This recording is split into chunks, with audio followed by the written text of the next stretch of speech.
mission, I'm mission. Trying to get it right. Transition.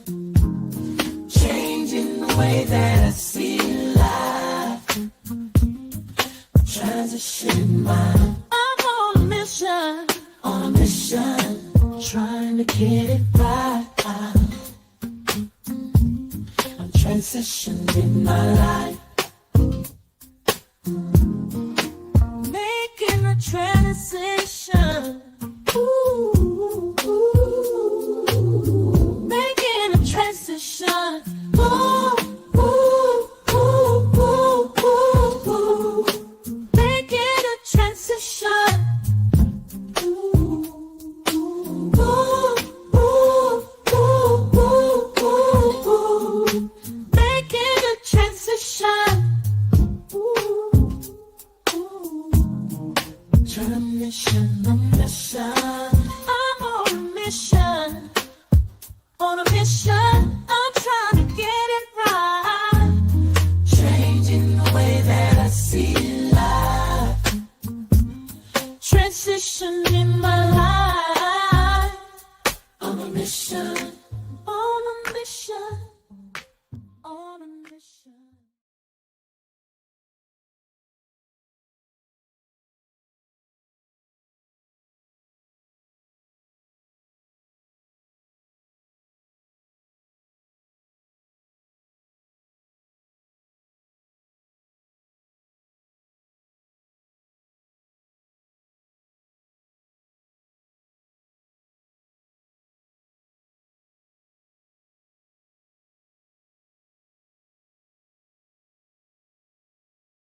All right, so we have Frank talking about um, that African Americans have no culture, and we're not done with the conversation. We were on the other channel discussing it, it got cut off. So we're going to continue the conversation over here. Mighty Hebrew wanted to come up and give some more context to it.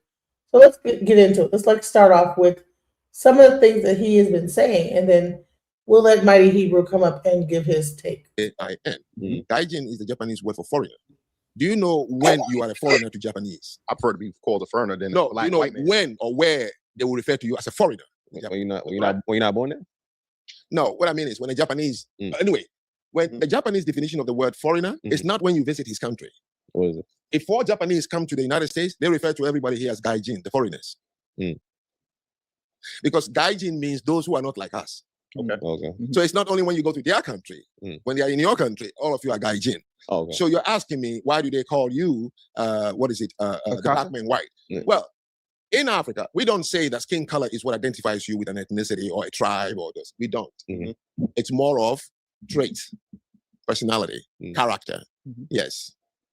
So if you have lived among the whites and you're from a Western country, yes, you wear the same skin color, but we know that if we interact, we have to learn how do we interact with this person. Okay, you wouldn't go to Ghana and feel comfortable sitting on somebody's lap because the public transport is full and sit on his lap. I don't have any problem with that because we don't have spatial communication. Only Westerners have spatial communication, which means that you don't get to yo. You know, when we were in high school, we hold each other's hands, boys. Here in high school, yeah, for what? Like walking home. Okay. You see what is going through your mind now? He's like, pause. I remember my best friend always we're holding hands. We put hands on each other's shoulder and walk home. Holding hands. I mean, but why hold hands though? You see, you're asking why about some people's culture. Well, yeah, it's a cultural difference. I'm just asking. Why are you asking why? I'm asking what's the reason? Like, is what there do you mean reason? There's no reason. I just go ahead and expressing love. That's how they. I'm just trying to show you that the reason we see you as an American is because I can describe it. You couldn't deal with it. But you can say Black American, not Black white American. Is the disconnect? But my friend, I am you see, here's the problem. It's a huge disconnect. I am a Black American. I'm not a Black white American. I don't care. It's a huge disconnect. You are using the word. You are disconnected already. No, you're when you visit my country, I have to help you understand many things and how to do it. So where is the disconnect? The disconnect is just how you said the Japanese, they have that term and everybody falls under that foreigner term. It's not, they don't look at Russians and be like, only them are foreigners. The thing is, you're trying, not you, but the culture of the tribe is saying that they have a specific, unique name for one set of people in the diaspora that they don't have for anybody else. Like I asked you, what do they call the Caribbeans? Are the Caribbeans are not living in the white man's country. So what do they call them? Huh? Do they have a name? Are they what are they named? So this is the confusion, right? Until they say I'm Jamaican. As long as they speak with a different accent in English, we simply would say the same thing until they say, no, I'm from Jamaica. We didn't know about Jamaica and all these things. You must understand. We didn't. You're still not answering the question, though. Yes, we did not know about the Caribbean. Oh, okay. Our high school books didn't teach us about Caribbean. Wouldn't you understand? We thought the people they took from the continent, the first place we all know they went to, that is why most of you came. W.E.B. was died in Ghana. They didn't go to the Caribbean. They all came to. So we had this connection to learn about these. Is he saying that the African people in Africa were not taught about the Caribbean? What? Group of people. But we know also that when they come to Africa, that the way they carry themselves, what they do, different from us. So they are Amaibo, Yovo, black man, white. I get that. Not an insult. No. Black man, white. So they call them Amaibo, black man, white. Okay, interesting. Okay. It is. Well, when It's not what he's trying to say. It's not. He's not trying to make it an insult, G. Yeah, no, he's not. I'm just saying It's not an insult. It's not an insult You because can say it until the cows come. You don't understand. I told you from the beginning. If you come to Ghana right now, my Ghanaian family and friends and neighborhoods will drop everything to protect you more than they will protect a citizen. I've seen it. Okay. But you don't appreciate it. And this is the problem that is causing the disconnect you have. No, you don't. What you mean you don't appreciate it? You don't, because my Angelo lived in Ghana for 14 years. Okay. What did she write about Ghana? Have you read it? No. Exactly. But he can quote me all the way to Nazi. Why didn't you read what she said about living in Ghana for 14 years? So that means How about W.E.B. Du Bois, who moved to Ghana and died in Ghana? What he wrote about Ghana, did you read it? No, you didn't. How about the myriads of other academics who moved out of this country to Ghana because Ghana was the black star? You know, Nkrumah was the first person to get independence. So everybody thought, whoa, whoa, whoa. So it became a place when Muhammad Ali and Malcolm X met in the elevator and refused to shake hands, which is what hurt Muhammad Ali until he died in Ghana. So you didn't read anybody who went to Ghana or West Africa what they said about that place. So you would have a reason, and you are right, to even understand how the people in Sub-Saharan Africa wanted so much.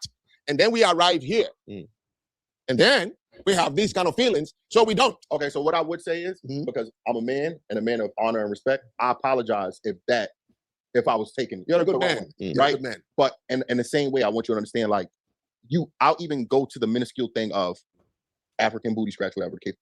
How young black kids connect, you guys hold hands, right? Until teenagers, you could be 30 years old holding a man's hand, and that's how you bond, right? But how me and these young black brothers, we crack on each other. Yeah. You can That's have our culture. you can have $1 million, and I'm gonna find a way to make somebody laugh at you. You fucking rich motherfucker, get out of my face. That's what black men do. It's an African thing. No, but look, I'm telling you, we cannot distinguish and understand from your culture. I apologize. Oh, no. You're good. You're good. We have different Yeah, ways. I'm glad you brought it up because it allows us to know. Now that's an African thing. African brothers, and we're cracking jokes at them. So they're cracking jokes is an African thing now. See, here's the thing. They have that disdain for us, but that's how we bond. Yeah, so what he's saying is, in essence, the term African booty scratcher is just like any other thing. Like when I was a kid, you know, I got called chubby, I got called big head, I got called egghead, all that. So I got called Sinbad and Arsenio because I had a high butt. Like that's just part of who we are, because that's not something.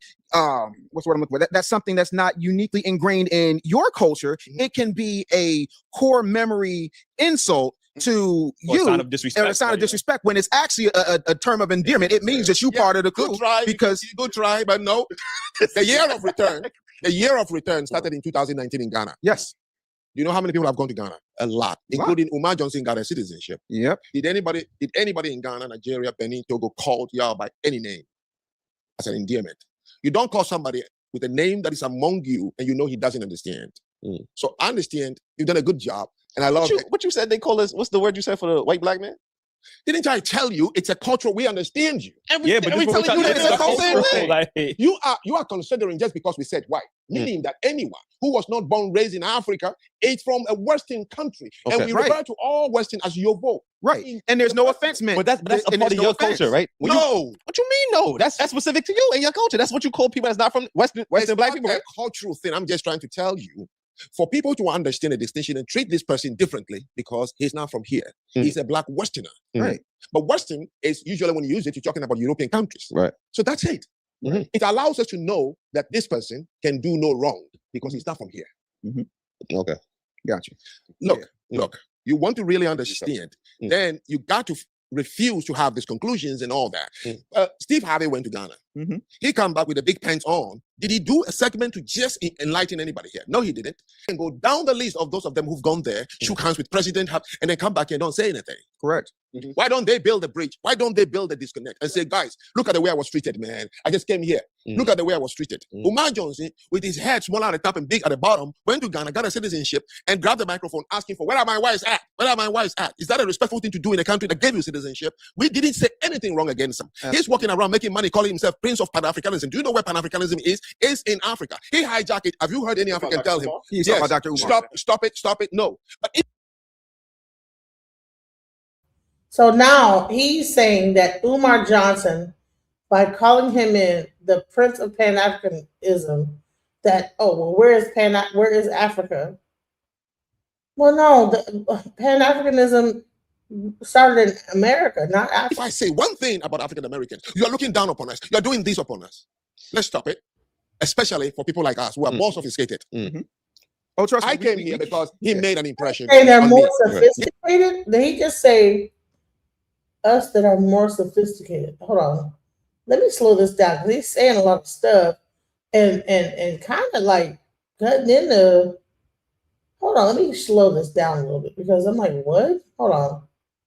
Because his accent is real. All Western as your vote. Right. And there's no offense meant. But that's a And part there's of no your offense. culture, right? No. What you mean? No, that's specific to you and your culture. That's what you call people that's not from Western It's black not people, a right? cultural thing. I'm just trying to tell you, for people to understand the distinction and treat this person differently because he's not from here. He's a black Westerner.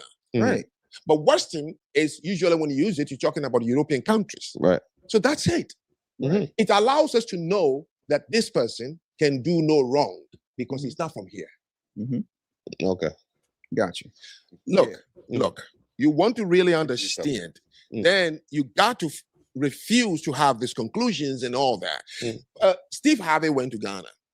He come back with a big pants on. Did he do a segment to just enlighten anybody here? No, he didn't. And I can go down the list of those of them who've gone there, shook hands with President Harvey, and then come back and don't say anything. Correct. Why don't they build a bridge? Why don't they build a disconnect and say, guys, look at Stop it. Stop it. with his feet at the bottom. Yeah, I'm here live and direct. Like, one thing about me, right? I don't care where I'm at. I don't care who feel offended. Can you see me, DJ Genesis? Yeah, I can see you. How you doing?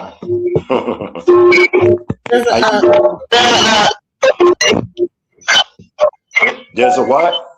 Yeah, me have I can't hear you. Say that again.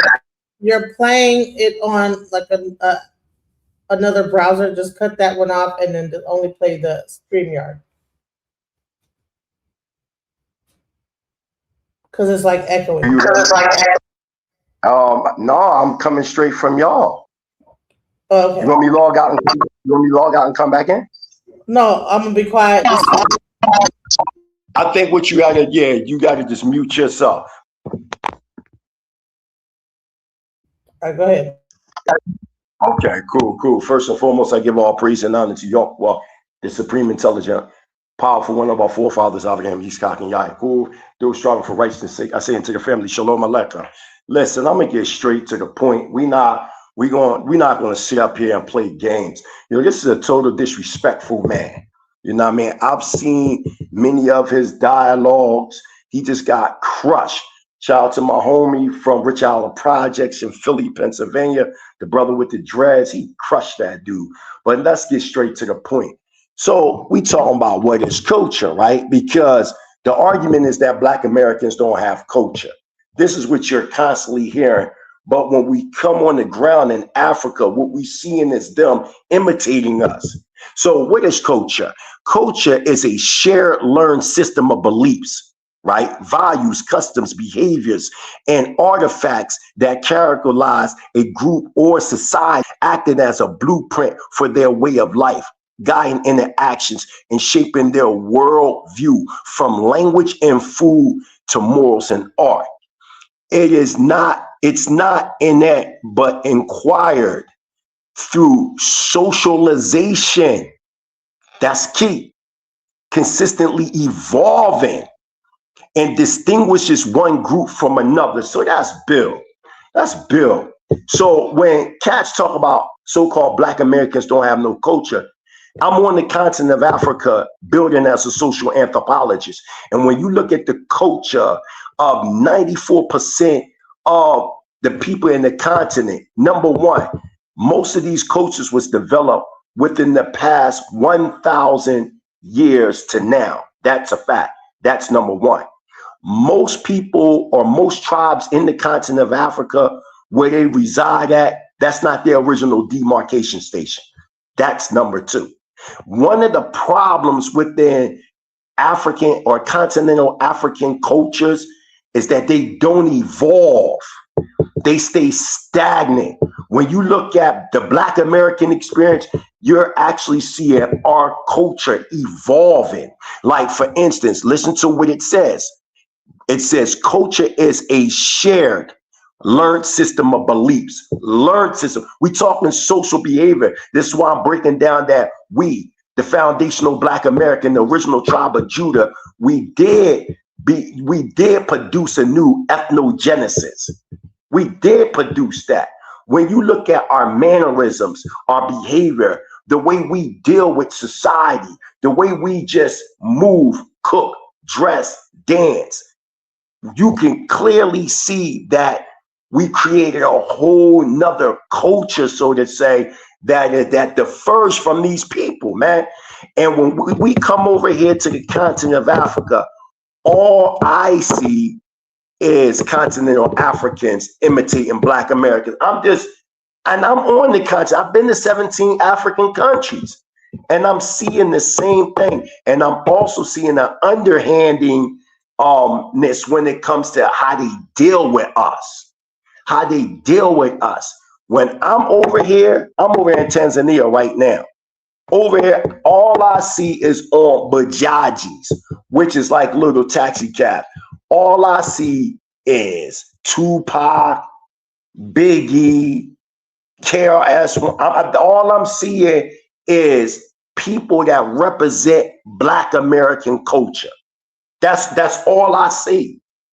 People ask me, why you want to come? And I understand they got these arguments. Yeah, you know, America's the land of opportunity, this, that, the third. You see how the Somalians just got exposed because they was in secret meetings and didn't know that they was being recorded, and how they said their objective is to come and infiltrate and push out Black Americans and take our place. This is what they said out their own mouth.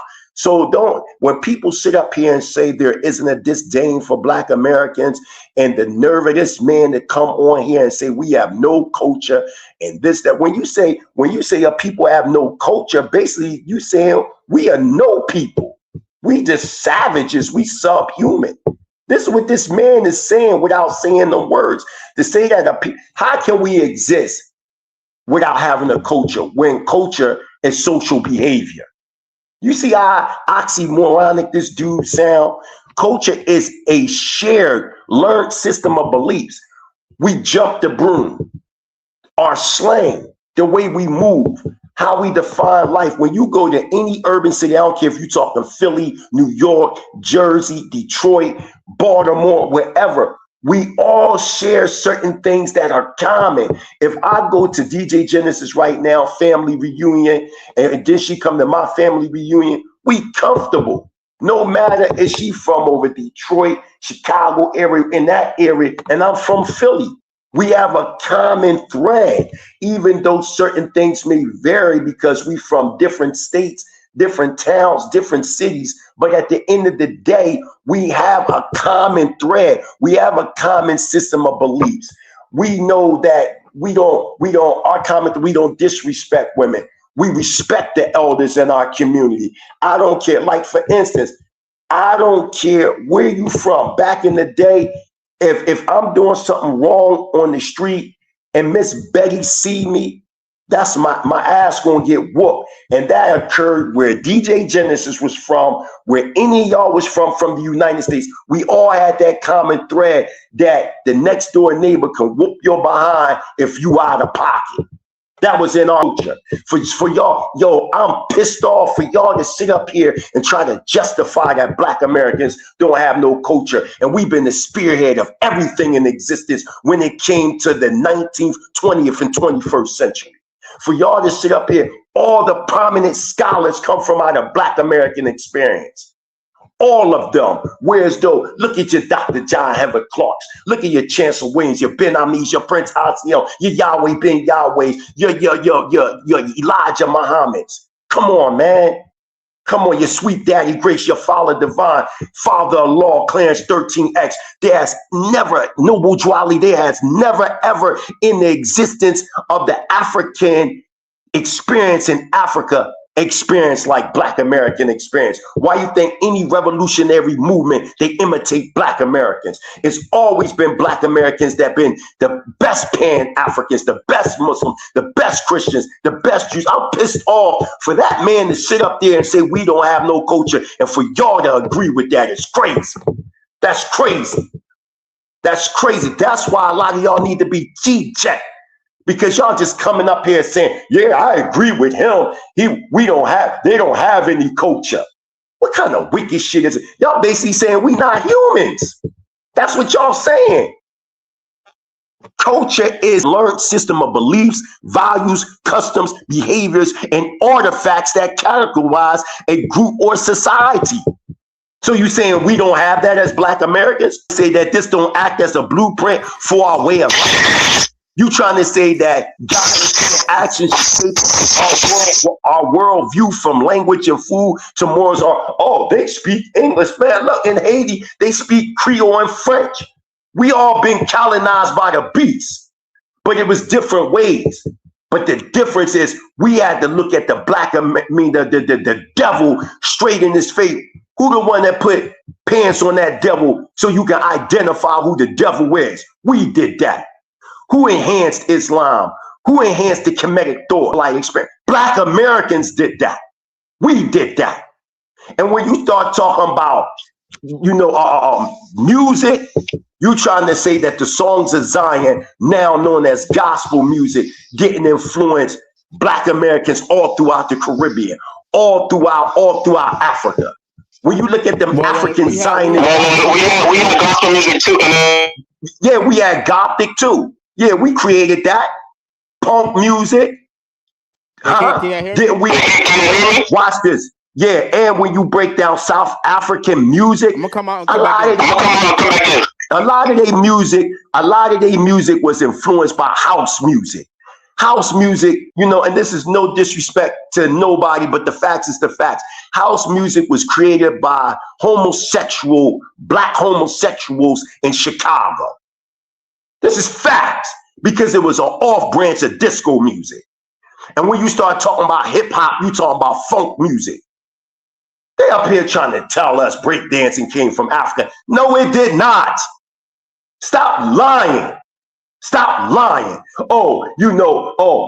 Rap come from out of Toasting, and Toasting come from Jamaica. No, it don't. Toasting come from down south. And Jamaicans, they adopted it once the British gave y'all free radios and all that, and y'all start tapping in to Jocko the Bear Henderson and all them down south disc jockeys. Toasting is meaning flaming cats and rhyming and all that. We've been doing that. Talking about, y'all got the sound system from Jim. No, we did not. Oh, Kool Herc brought hip hop to Black Americans. No, he did not. How Kool Herc bring hip hop to Black Americans before he was a DJ? This man was running around being a b-boy and a graffiti artist. So if hip hop didn't exist, what was he being a b-boy of? Same with Grandmaster Flash. They all learned from DJ John Brown, a Black American, DJ Disco King Mario. That John Brown came around in the 60s. The real Grandmaster was Grandmaster Flowers, not Grandmaster Flash. They took that picture in the source and threw that up there and told y'all they the pioneers of hip hop, and y'all ran with that. The pioneers of hip hop was created by Young Spades and Baby Spades from out of the black Spades that came out of the southeast section of the Bronx and Bronxdale projects in 1968. That's a fact. The original Zulu Nation did not come from out of New York with African Bambaataa. The original Zulu Nation came out of Philadelphia, Pennsylvania, 1966. Brother, Y'all brother, you said a lie. no, don't let me build this. You said a lie, bro. Yo, take them off, DJ Genesis. This is my show. Y'all ain't gonna come up here and talk about we. No, get off the show. I'll take you off the show. I ain't playing games. Don't talk about fucking Jamaicans if you go lie. Man, what you mean talk about Jamaicans? What you mean? Jamaicans is running around. Oh, you say it's a lie? That dude Busta Rhymes lied and said that hip hop come from Jamaica. I know about Mental. I know about Mental. Mental don't have nothing to do with hip hop, and I don't know who the fuck you think you talking to. Nigga, please, I'll burn you the fuck out, nigga. Ain't no lies. Jamaicans did not start hip hop. Hip hop was already in effect when Kool Herc came. Kool Herc came into. Do you know the history of Kool Herc? Since you sitting up here talking shit, do you know the history of Bambaataa and Grandmaster Flash? You don't know shit. I'm in direct contact. Hold on. I'm in direct contact with the founders of hip hop. I know Charlie Rock. I know Coke Rock Pop directly. I got shows and interviews with these people online. Don't sit up here and tell. I know Trixie, Sasa, all of them. The original B-boys ain't had nothing to do with no goddamn Puerto Ricans. Y'all lying. The original B-boys, they were all black Americans, and then y'all learned. The original hustle was created by black Americans, and y'all just called it Latin hustle.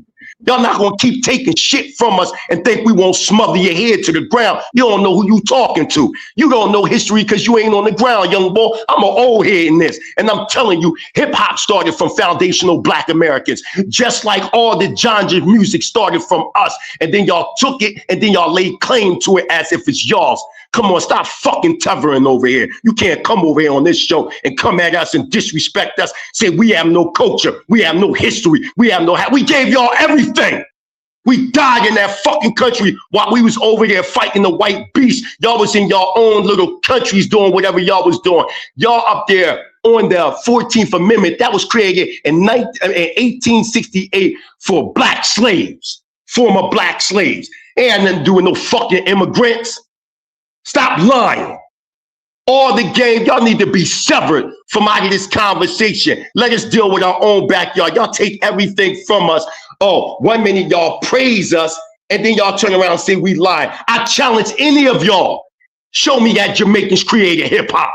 Show me that Puerto Ricans created hip hop. You can't prove that shit, but I can show you that foundation. The whole cultural expression was foundational black Americans. The jive talk. Go get Cab Calloway. The word hip hop itself is foundational black American. Stop lying. DJ Genesis, don't put these cornballs on when I'm talking, because they don't know real history. When you look at JoJo, when you look at Crazy Legs, the whole Rocksteady crew, don't make me bring up videos where they said that hip hop was created by black Americans and that Kool Herc brought it up to the surface. And now the nigga done got a check and sold his fucking soul, and now he's saying different shit. Stop lying. Y'all lying, man. And I'm telling you, continental Africans, for the most part, don't fuck with black Americans. I'm on the ground. I see it. I see it. You telling me my eyes is lying? Don't make me bring out cats over here that got married to these people and got scammed out of money, out of land, out of all kinds. These women over here already be married and be marrying foundational black American men as a fucking scam. Stop lying. They don't know shit, Genesis, because they don't really travel. We've been hiding that shit for years. They're not Pan-Africanists over here, man. For the most part, they're Pan-Tribalists. Stop lying. Enough is enough. You think Sinetta named me the mighty Hebrew from that? I'll do a PowerPoint right now. I'll fucking destroy you, man. I'll destroy you. You don't know history. Look at all your revolutionary organizations in Africa. Who did they parachurch after? They looked at the Black American experience. Even that dumbass fool Frank told you that. Tell me I agree with him. How the fuck can you agree with that? You trying to say we don't have no socialization? Our culture is constantly evolving. That's why they can't keep up with us. They coaches over here don't fucking evolve. They don't. Well, hey, can I They ask a don't question evolve. Yeah, yes, sir, brother. What's going on? Hey, man, Mighty Hebrew, bro. I'm just tired of these motherfuckers.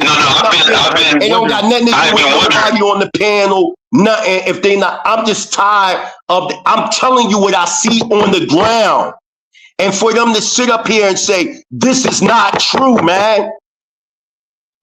Listen. My wife got sick with cancer. We put in over 108,000 USD, and these people over there fucked our business up when we had the Dada's Bar and Grill because they were jealous of us. Not the locals, but it was the local freaking stores and other nightclubs. They was hating on us because we was foreigners and we were Black Americans, man. I'm telling you what they do not speak. They do not speak. Mute all they shit. But I'm gonna pass to the brother. Go ahead, brother. What you saying?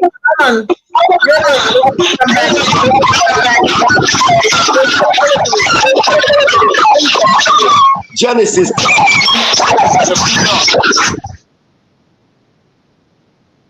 There's a feedback. There's a feedback. Every time someone says something, it sounds like hell. So you might have to drop down and come back up because anytime someone says something, it sounds really crazy. All right. Hello, check 1, check 2. I don't know what that was. What was that? Every time somebody would say something, it was like it sounded crazy. All right, so hopefully he'll come back. Okay. All right. All right. Say something. All right. Is this me? Is it mine?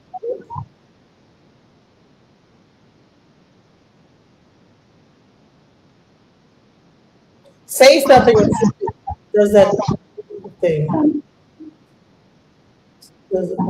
Maybe it's what it is. You know what? Hello? Yeah. Is everybody here? Is it feedback? You know, let me. I still hear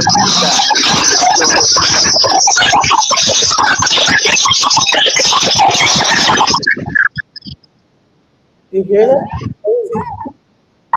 Yeah, I hear that. What the fuck is that about? I'm like, That's the power. That's the power that be.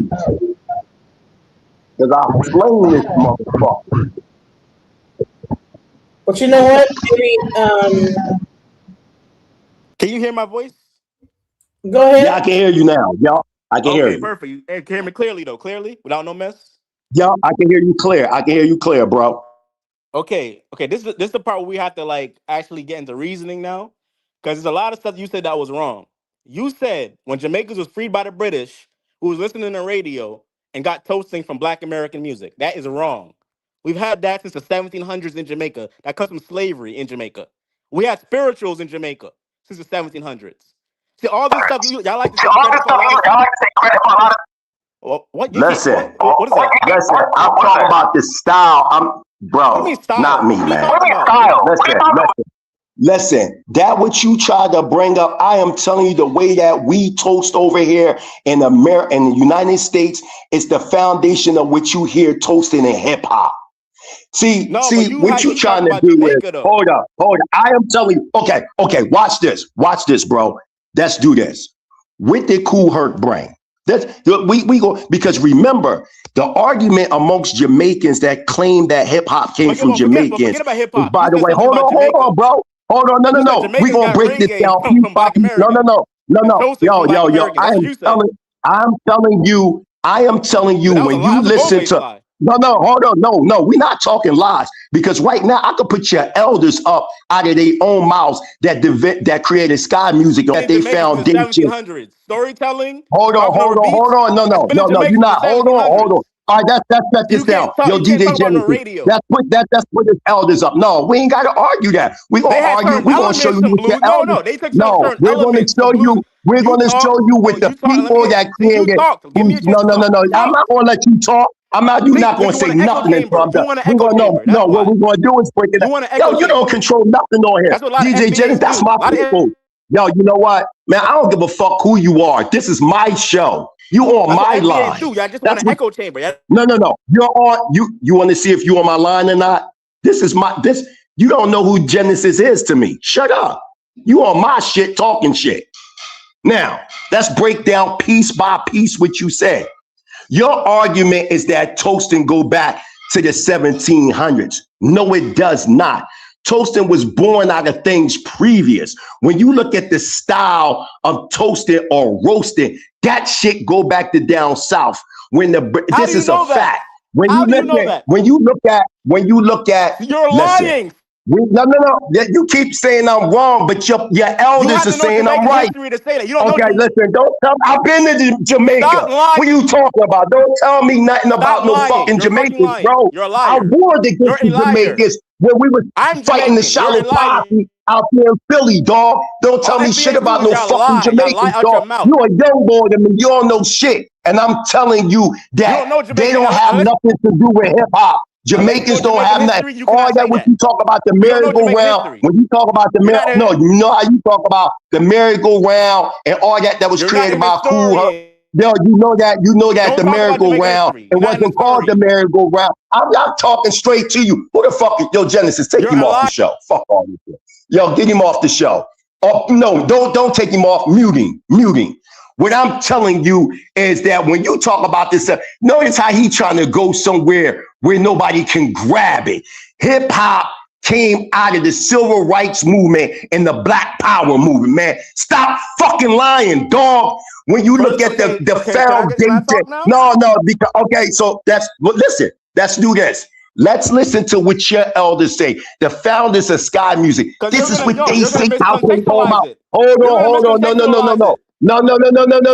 No. I talked to some of the pioneers in Jamaica of this music, and they said out there, oh my, come on, dog. No, because you're sitting up here, you're making up history, dog. Hip hop. No, you can't. No, you can't. Genesis, mute him else, I'm gonna leave. Yo, mute him else, I'm gonna leave. No.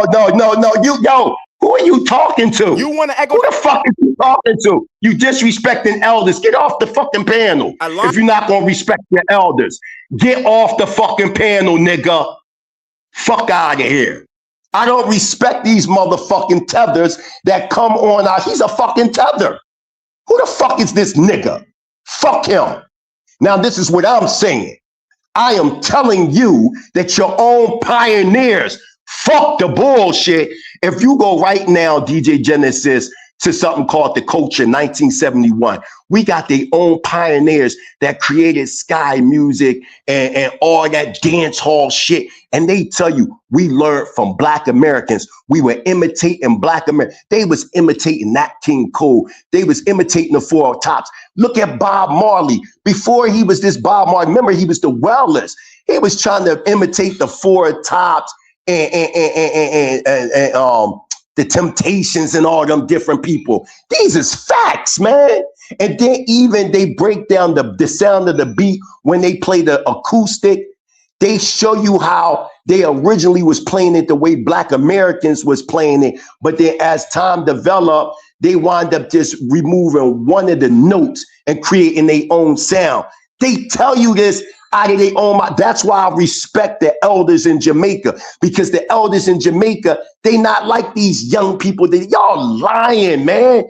Pete Rock is a fucking liar. Evil D is a liar. Buster is a liar. Fat Joe is a liar, man. These guys are liars. You want to know why? Because we can go to old information from these same people that'll let you know that it was created by Black Americans. Look at the way they dress. They didn't teach us how to be cool. We taught them how to be cool. The Puerto Ricans, them dudes was doing salsa and merengue, man.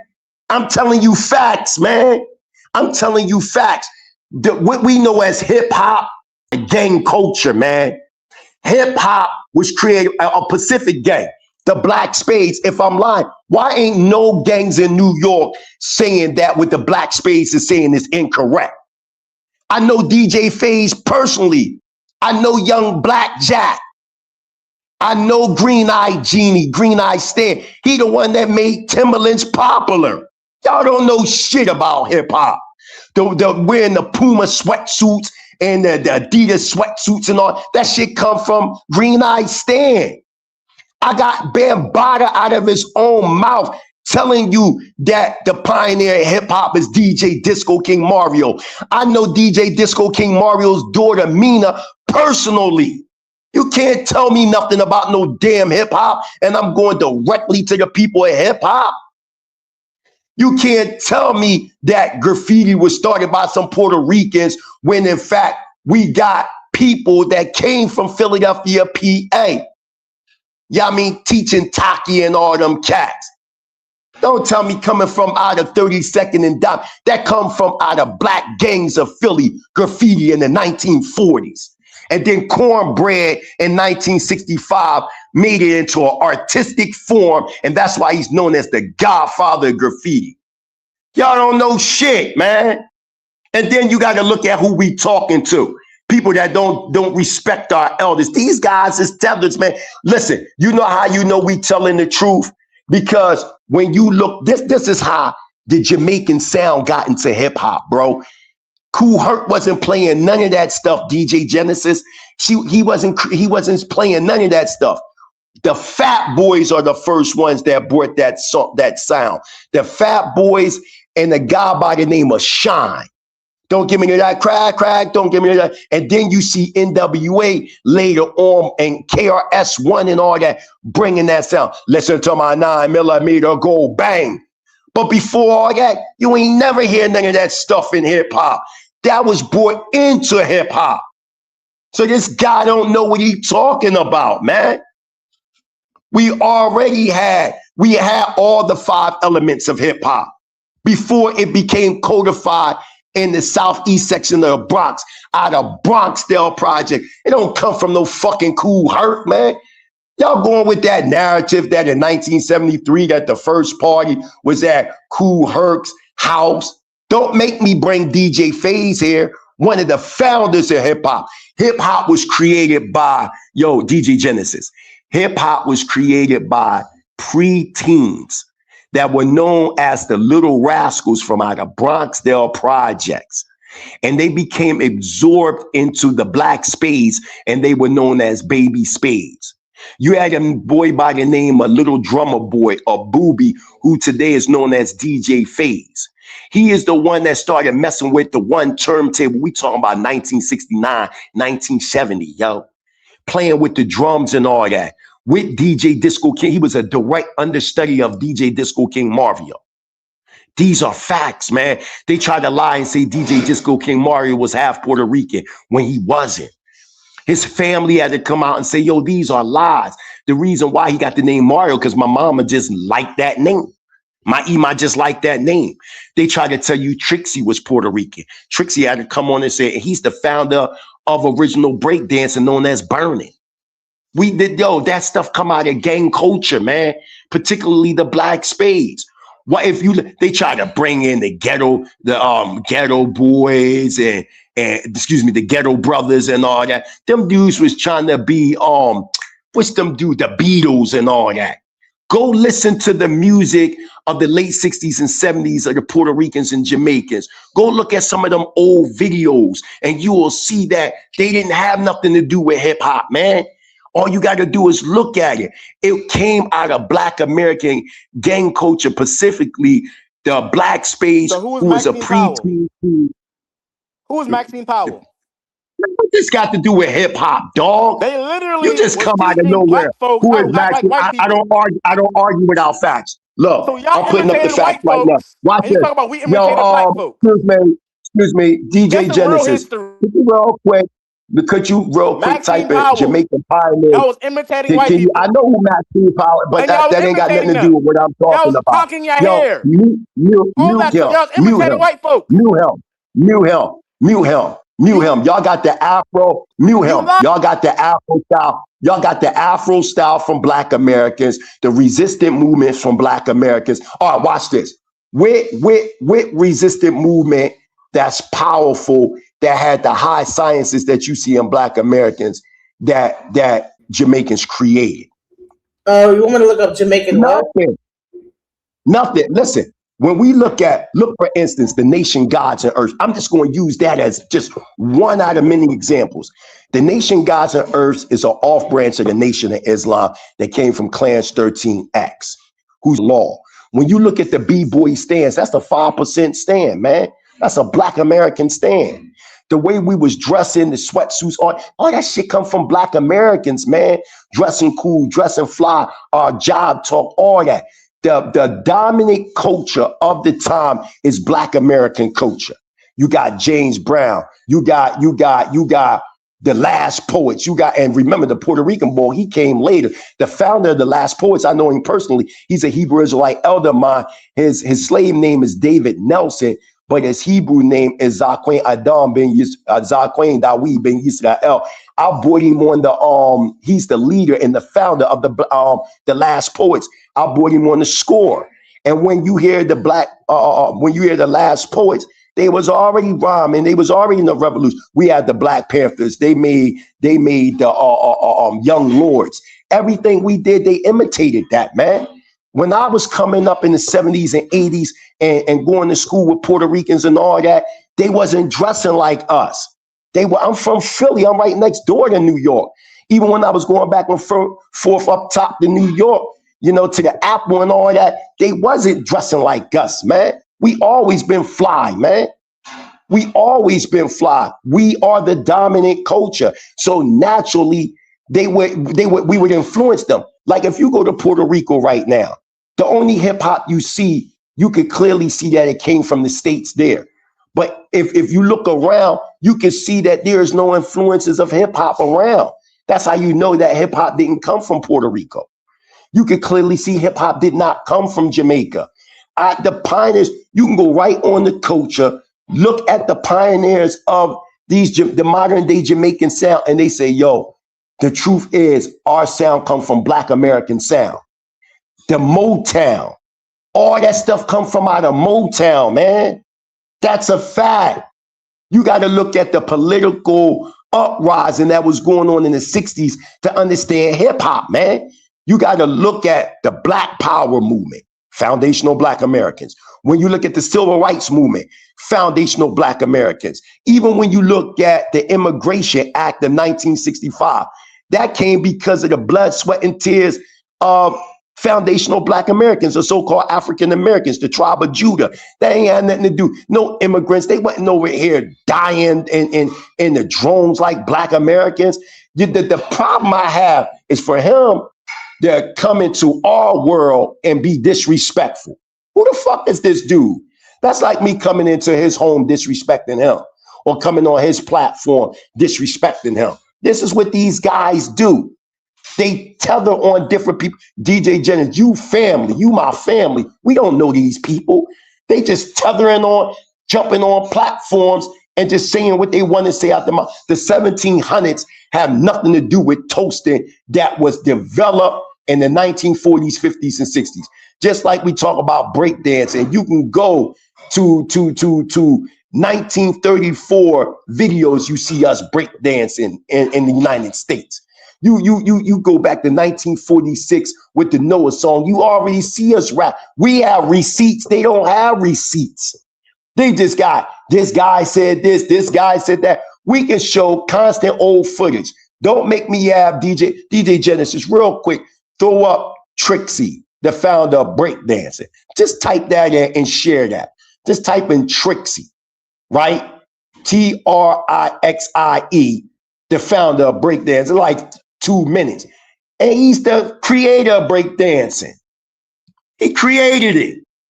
But y'all gonna sit up here and say, oh no, it was Puerto Ricans. This dude came before. The original first B-boys were all Black Americans. We talking about Trixie. A1 Star Child Salsa, the original Star Child, not Star Child LaRock. That term Star Child LaRock was a collaboration of 2 names, the Black American Coke LaRock and the Black American B-boy dancer, A1 Star Child Salsa. So you got Salsa, Trixie, James Bond, the Nigger Twins, right? You got all these different people, Dancing Doug. These were all FBA. Even when you look at the Zulu Kings that came later, the original Zulu Kings were 5 Zulu Masters. They were all Black Americans. And then you get the 11 Zulu Kings. 10 of them were Black Americans. 1 was a Black Dominican, which made the 11 Zulu Kings. When you look at Bambaataa, and you in South Africa that's pushing that lie, saying that Bambaataa got his name Zulu from he came to South Africa and got the name Zulu and got initiated. And then from there, no, you're going to get that on YouTube. I want them to see the YouTube. I want them to see the elders directly. That's how we source up over here. We ain't going to sit up here and talk. You're going to go on YouTube and type in Trixie, the founder of breakdance. And I'm looking at it right now. It's right here. Come on. So what I'm saying is, Bambaataa got his name Zulu from being inspired by the movie, the 1964 movie Zulu by Michael Caine. He tell you this out of his own mouth when he was on Vlad. See, what I do is I'll read your elders, right? I'll resurrect. Yeah, there it is right there. What's that right there? Is that Trixie? You just go and type Trixie, the founder of breakdancing. That's what you're going to do. Just type in Trixie, the founder of breakdancing. That's one of the reunions. No, but just go into your search in your YouTube, because these are pioneers of hip hop. They trying to take away the Black American. I'm telling you. Why are they arguing about these? If you notice, we're being tethered on all sides. Look at this, DJ Genesis. Black Americans that push the Hebrew Israelite understanding all throughout America, right? Later, Hispanics got involved. After the Hispanics got involved, you had those from Ancient Watchmen and other Hispanics that turned around and disdained Black Americans, saying that they were descendants of the cursed seed of Canaan and that only Hispanics and Indians are the real Israelites. Now, isn't it funny that it was Black Americans that taught them about the Israelite culture? Then they turn around and say that we're not the Israelites and that they're the Israelites. There it is right there. Turn that up. Turn that up. Let the people hear this. Put the sound on real quick. Start. Okay. Now, we put it to you straight up. There wasn't no Puerto Ricans. Wasn't no Puerto Rican. Coming Wow. to the parties. Okay. So wasn't no Puerto Rican breakdancers. There wasn't no Puerto Rican. But you say you started it. I started, and I'm not Puerto Rican. You're not Puerto Rican. I'm not Puerto Rican. Wow. I am Black and proud. Okay. My mama's from North Carolina, and my daddy's from South Carolina. Okay, salute. Salute. Stop that real quick. Stop that. So come on, man. This is the direct founder. These are facts, yo. And he's going to tell you, he's going to be like, I'm Black and I'm Indian. And you got to understand when he's saying India, because most Black Americans, when you talk to them, they be like, I got Indian in them. Like on my mother's side, there's Cherokee amongst my mother's people. So you'll hear Black people like, yeah, I got Indian in me. You understand what I'm saying? So that man is like, I'm not Puerto Rican. But they was lying, saying that Trixie was Puerto Rican. They were saying that Salsa was Puerto Rican. They lied and said that Coke LaRock was half Jamaican. Coke LaRock said, I ain't half Jamaican. My father from Trenton, New Jersey, and my mother from North Carolina.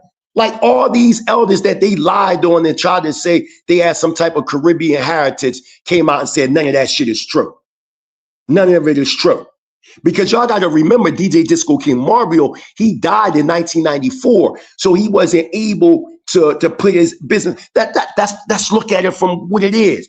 Look, DJ Disco King Mario, he found what was known as the Chuck Chuck City Crew. When you look at all these, when it was all one and then it broke down into crews, notice that all these crews are former Black Spades. You talk about the Casanovas, former Black Spades. Chuck Chuck City Crew, former Black Spades. All these segments of different crews that broke down after the gangs and created these crews, they were all former Black Spades. These are facts, man. These are facts. You can't run it hot. Play it. Start it from the beginning again. Play it again. We going to the founder of breakdancing. Okay. So we did all that. Okay. Now, we put it to you straight up. There wasn't no Puerto Ricans. Wasn't no Puerto Rican. Coming to the parties. Okay. There wasn't no Puerto Rican breakdances. There wasn't no Puerto Rican. But you saying you started it. I started. And I'm not Puerto Rican. You're not Puerto Rican? I'm not Puerto Rican. Wow. I am Black and proud. Okay. My mama's from South North Carolina, and my daddy's from South Carolina. Okay, salute, we Black, salute. We Indian. My mama's from South North Carolina, and my daddy's from South Carolina. Okay, salute. So he's lying. So he lying, huh? Anybody that know about hip hop and they talk about break dancing, the first people you're going to talk about is Trixie. It's Trixie. He was already dropping to the floor. He was already spinning on his head in 1970, man. He was already doing that. What are you talking about, man? He was doing that.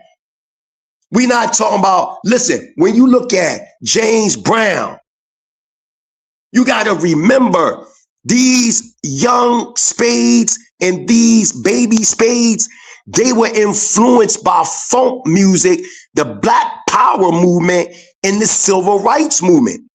They was influenced by Pygmy Marham with the song Here Comes the Judge, 1968, 1969, that number.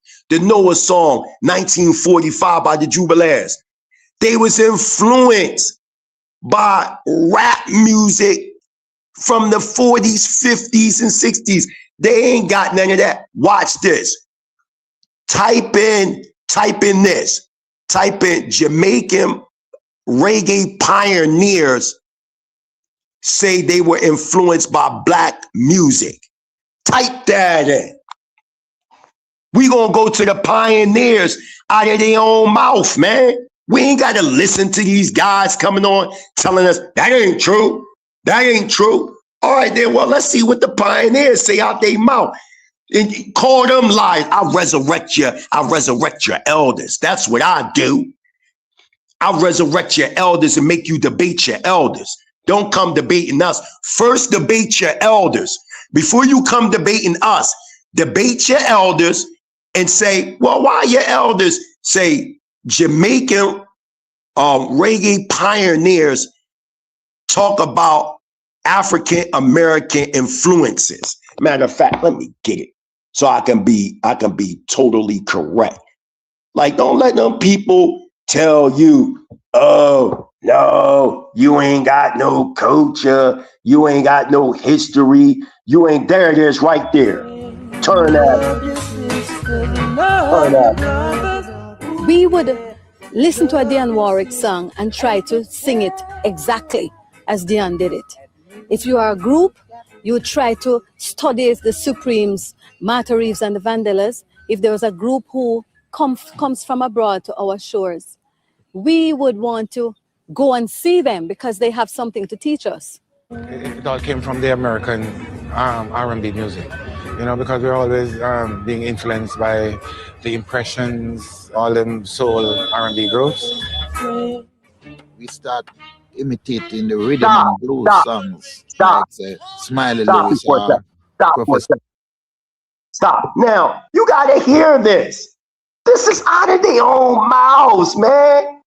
They telling you that they was influenced by American music and they specify R&B. Then they start saying how, you know, they was feeling their oppression and what they was going through. This is what they saying out of their own mouth. I got to keep stopping it from time to time. So, see, we talking about source material. We going to the founders of Sky Music and all that stuff y'all dealing with, right? That's what we going to do. We going to put it out there.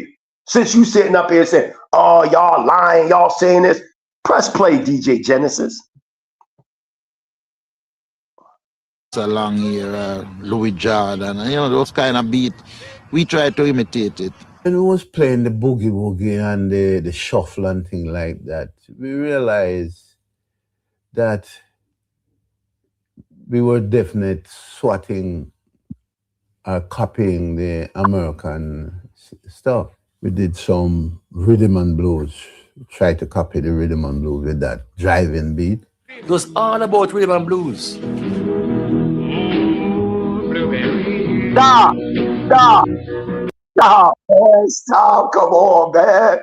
I'm not making this up. I'm going to your people. I'm going directly to your people. Okay, Put that back up.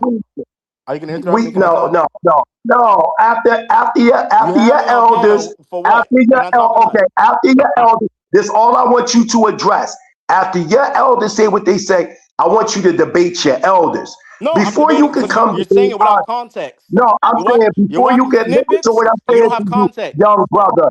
Listen, I don't care about. I'm talking about the pioneers. I'm talking about the pioneers of your town. No snippets. I'm saying what they're saying. That's what children do. No. I don't know you. I don't know you. And when you came on here, you want to know why I'm coming at you like that? Because when you came on here, you came on here hostile.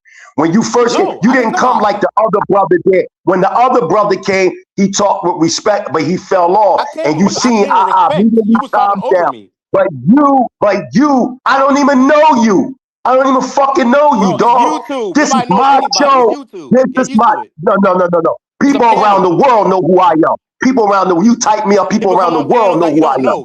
I don't know who you are. Millions of people know who the mighty. No.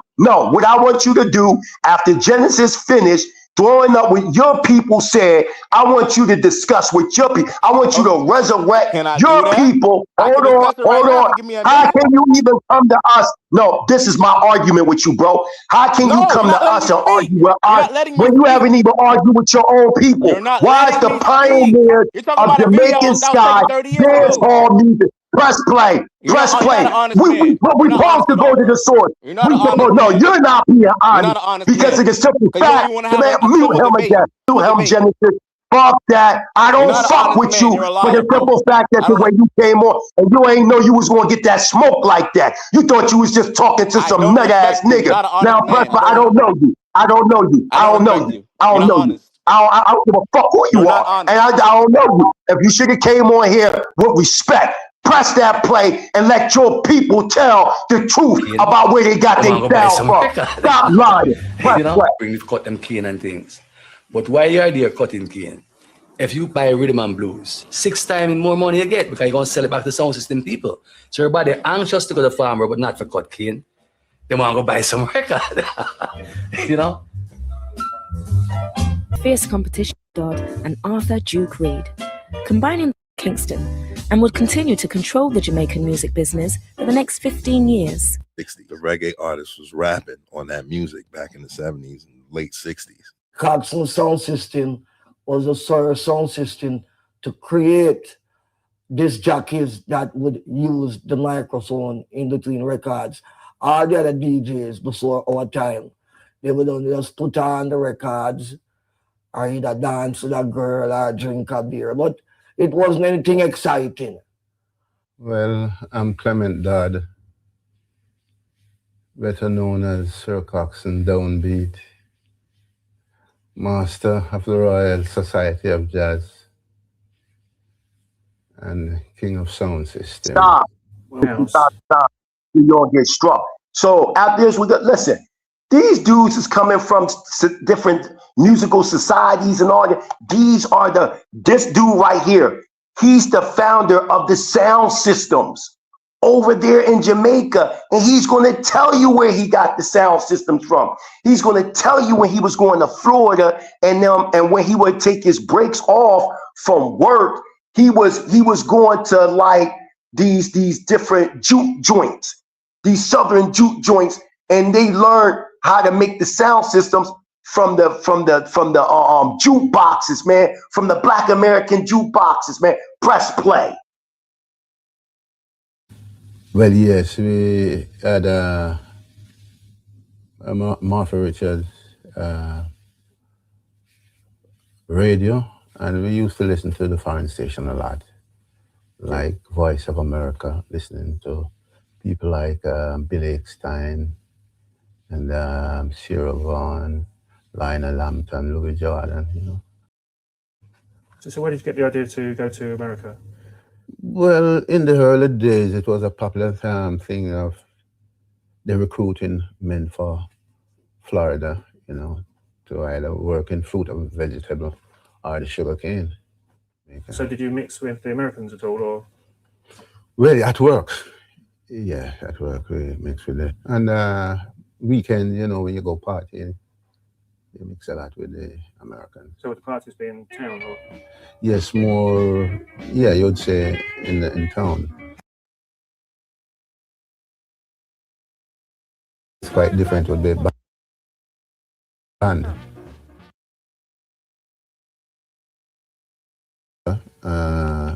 Along with a lot of records and stuff like that.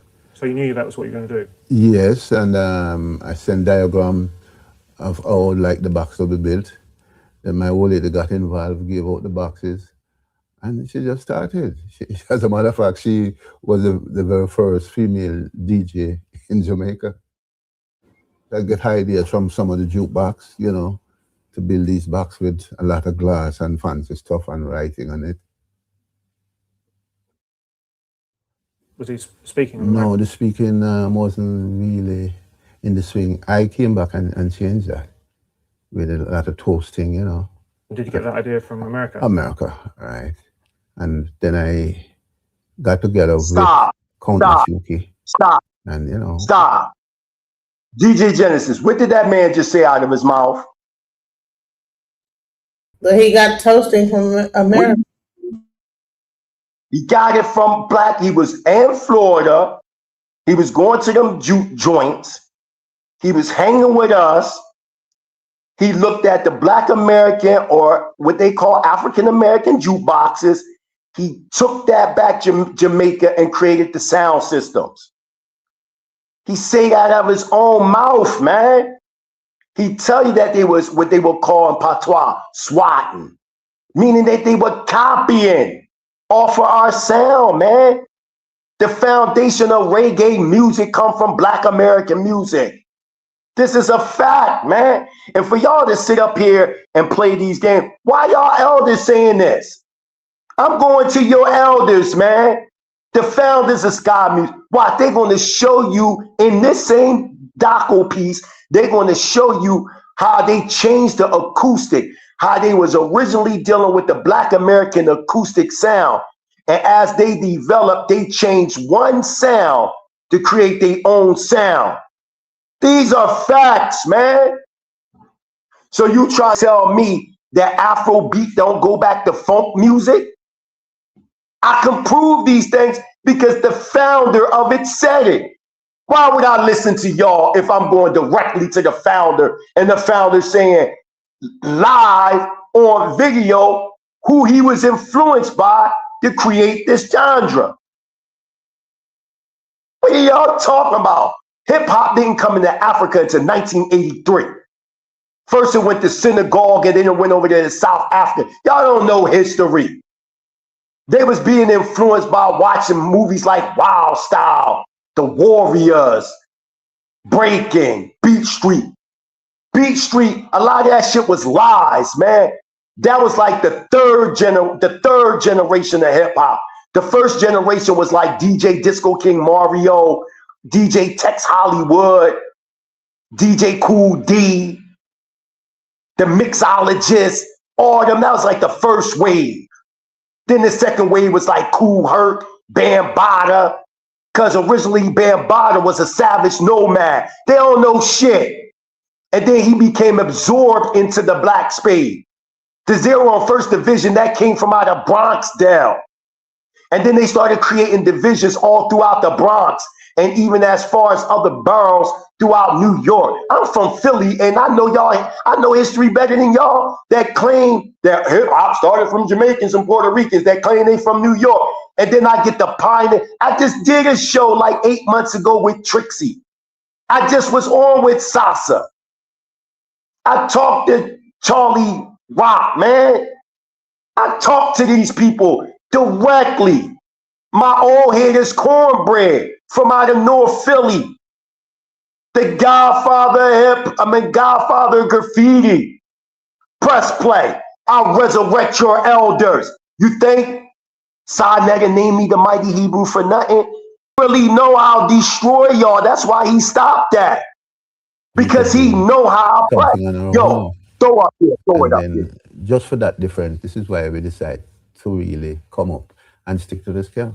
So you thought we want to make something Jamaican? Some Jamaican sound, true Jamaican sound. We start imitating the rhythm and blues songs, like say Smiley Lewis or Professor Longyear, Louis Jordan, and those kind of beats. We try to imitate it. It didn't turn out that way, so we decided to keep this as our own type. That's how that can come in. Stop it! Stop it! Stop it!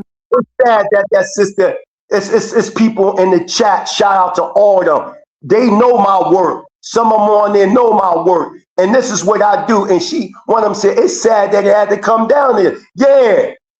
They saying we ain't got no culture, DJ Genesis. To say that we have no culture, that's saying we not a people, man. We're nothing.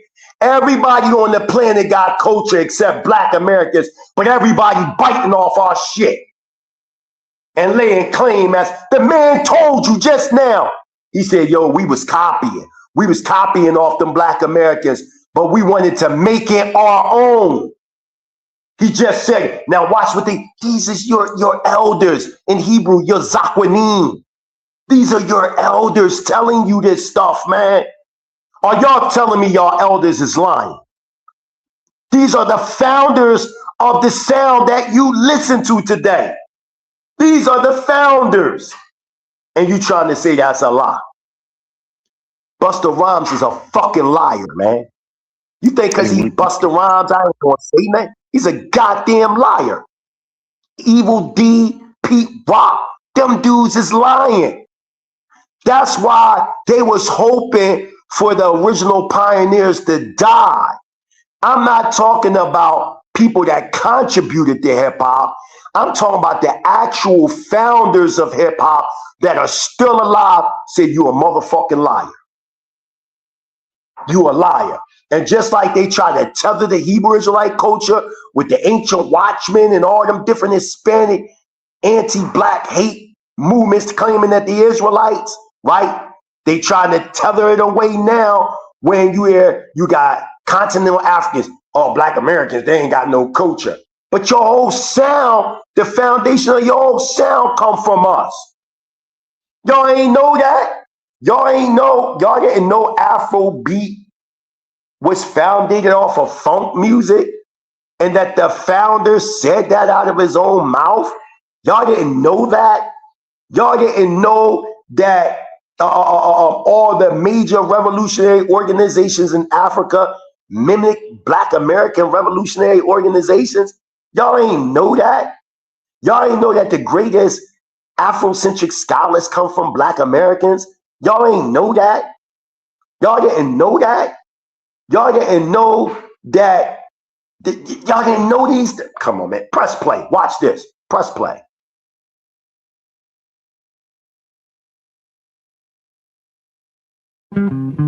Styling like those was really rhythm and blues. What we did to this rhythm and blues is like you'll be doing. 1, 2, 3, 4, 1, 2, 3, 4. But this kind of we change it to 1, 2, 3. And then it's more 2, 4, 2, 4 instead of 1. This is Jamaica's first musical revolution. And we call it ska. Did you hear that? Did you hear that? You heard it.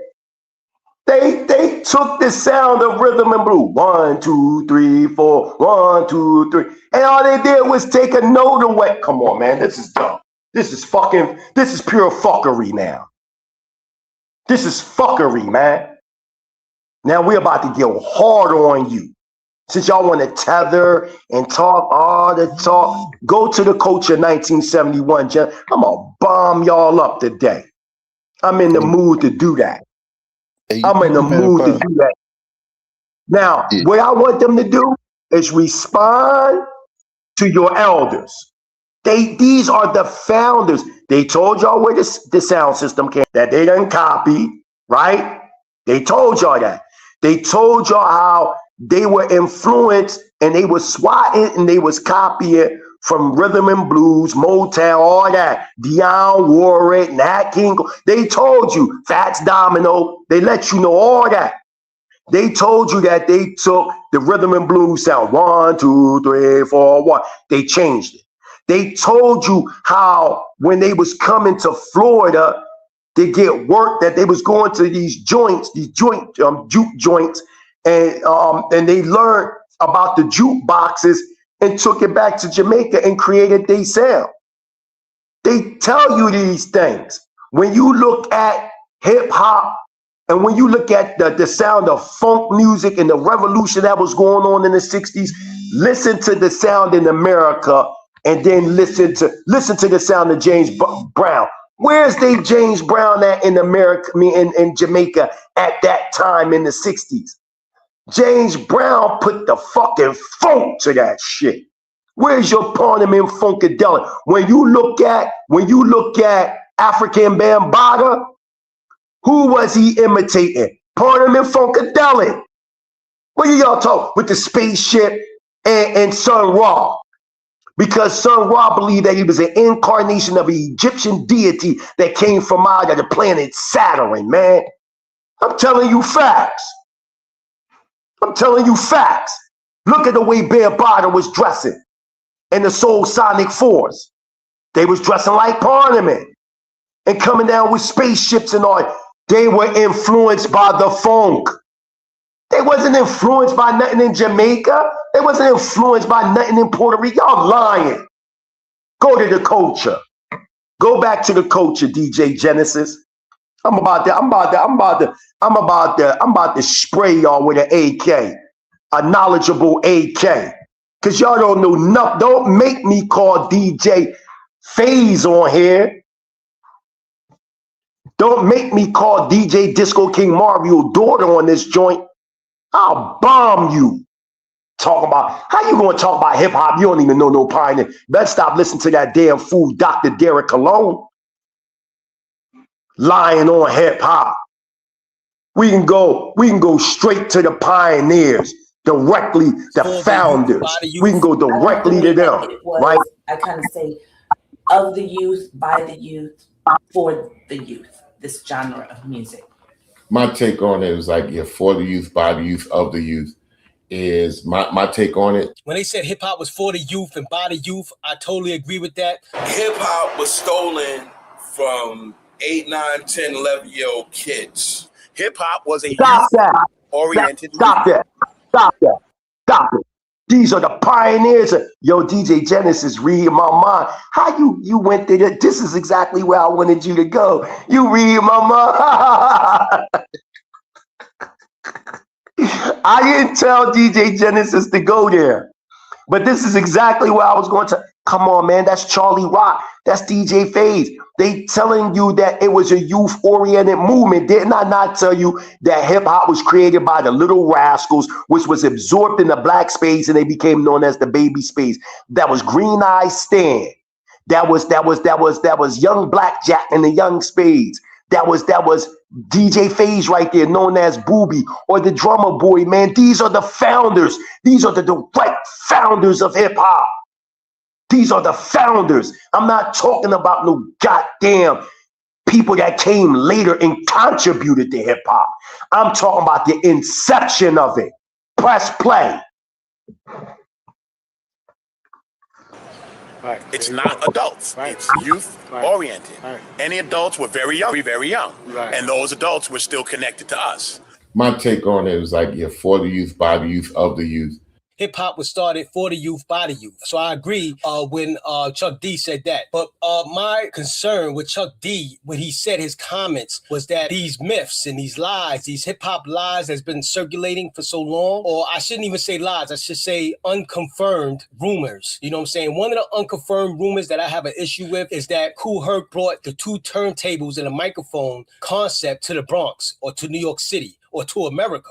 It's created this realm of taking and making what's in records and turntablism, and what the Jamaicans and the Caribbeans did with 2 turntables and a microphone and See, that's lies. That's lies, because we have foundational Black Americans doing this before Kool Herc. Listen, it is a fact that Kool Herc's sister used to date a Black Spade from Bronxdale Projects. See, I'm giving y'all the in-depth history. Right? And Kool Herc used to go to Bronxdale to the parties outside in the park and watch DJ Disco King Mario DJ. He used to also go when he used to be a graffiti artist. Before DJ Kool Herc was a DJ, he was a graffiti artist. And he used to go to a place called The Puzzle. And he used to watch a dude by the name of DJ John Brown. He was already extending the beat and all that. That's where Herc learned all that stuff from. He learned from DJ Disco King Mario. He learned from DJ Grandmaster Flowers. He learned Jim Brown. These are facts. He even tell you out of his own mouth that he was influenced by these people, man. This is dumb. He learned how to dress from Coke LaRock. He even said out of his own mouth that he was dressed like a hick, that he was wearing on cowboy boots. Why? Because during that time when DJ Kool Herc came to the United States, to New York, at the time, one of the genres that they loved over there in Jamaica was Western movies, cowboy movies. So he came with the cowboy boots and he was dressed like a hick. And the cats, they was laughing at Kool Herc, talking about he had on roach killers, man. We talking facts. Why? Because they was rocking the champagne cologne. They was rocking the mock necks. They was rocking the British walkers. That style, all that stuff come from Black Americans, man. From out of gang culture. They was rocks. They was rocking the medallions. They was already fly in the early 70s, late 60s, because the Young and Baby Spades were imitating the gangsters from out of Harlem. But they just put their own like street style to it. Press play. Hosting and taking that to the next level with what you call American records. See, that style of the 2 turntables and getting on the mic from Kool Herc, who's the Jamaican. See, that style of the 2 turntables and getting on the mic from Kool Herc, who's the Jamaican. There would not be hip hop. There would not be 2 turntables without Jamaican culture. Bringing it to the sound system. So from my understanding, So y'all know who's speaking. This the mighty Hebrew. And I if I offended anybody that didn't need to be offended, I apologize. But at the end of the day, man, enough is enough, man. Insane. DJ Disco King Mario even had a street named after him. Why wouldn't y'all respect DJ Disco King Mario? Then y'all lie and say, oh, he wasn't a hip hop DJ, he was a disco DJ. No, he was not. It's a difference from a disco DJ versus a discotheque. The name disco has nothing to do with disco music with Disco King Mario. Disco meant that he would rock the discotheque, meaning the club. And he took that name from somebody that was calling themselves in Bronx Disco King. He like, you ain't the real Disco King, because at first he was just as Mario. Y'all didn't know that it was DJ Disco King Mario that brought out Busy Bee? Y'all ain't know that? Y'all didn't know that DJ Disco King Mario brought out Kid Capri? Y'all ain't know that? How y'all don't know the real history of hip hop? Why y'all let white people infiltrate hip hop and tell y'all where hip hop came from? Why y'all let that happen? Y'all actually believe that 3 immigrants came in and brought in hip hop. Y'all believe that bullshit? Y'all believe that Grandmaster Flash brought in hip hop when Grandmaster Flash, before he was even a DJ, he was a B-boy. What was he a B-boy of if there wasn't no hip hop before them? Y'all believe that shit? Y'all ran with that narrative? You see how stupid you sound to believe in some shit like that, some tether ass shit like that? Y'all ran with that. With Mighty Hebrew, you mind if I tap in with you? Yeah, absolutely. Okay. Okay. I want, okay, in regards to hip hop, I mean, I think that's like I think that's Black American through and through. You know, I think as far as any type of art culture, you know, that's where probably the most dominant or our most prolific cultural export, you know, as a group of people. You know, like you know, you mentioned that I don't know if you was in Dar es Salaam, you been in Tanzania, and people recognize that element. Like I worked in the Middle East, and people everywhere you go. I'll be in Dar es Salaam. I'll be over there. Yeah, I'll be in Dar. Okay. Now my thing, okay, and I seen the Frank Zanu, I believe his name is Zanu, interview. Because okay, like I said, as far as the music, you know, as far as that element of culture, you know, or to me, even being the most dominant force within American pop culture has been Black America. I don't think anybody can argue that. Like anywhere that you go, people are going to identify it. Like I've been all over the world myself, and people are going to identify, you know, Black America. People know Black American culture. People know but it's mostly with the music or it's with sports. So, you know, that's a cultural identifier anywhere you go. But to Frank Zanu's point, or to the point, because you said that Black American culture is constantly evolving, right?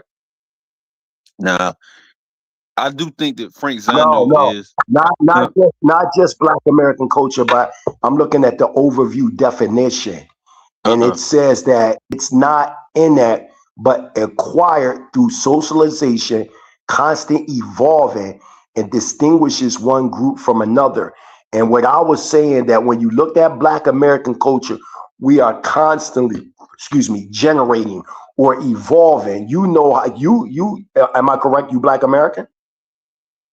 Yes. So like every day we just creating new things. That's another thing I'm arguing. If breakdancing, for instance, was created by Puerto Ricans, why haven't they evolved it? Whereas though with us, we evolved it to so many different dance styles, because you got 5 elements of hip, and one of the elements is breakdancing, which is inclusive with pop locking. And we didn't even get over there to the West Coast, and pop locking was created in the West Coast in Cali by foundational Black Americans in 1968.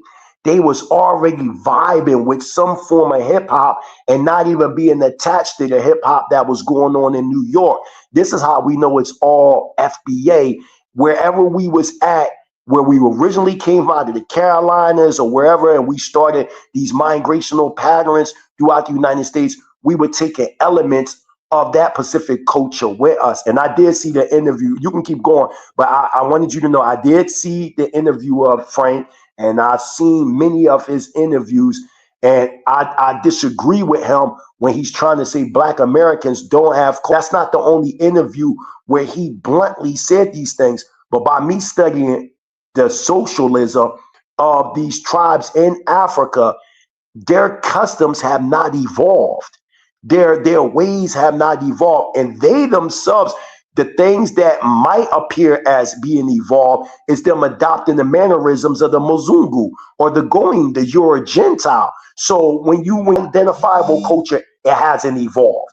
Only thing that's evolving is what they have either adopted by adaptation or force. That's what you're seeing. And one of them instances is what you said. You see hip hop over there. I'm on the ground. You traveled the world, and you know for a fact that these people imitate Black Americans. And one more thing, and I'm gonna give it back to you. You would be correct today, 2025.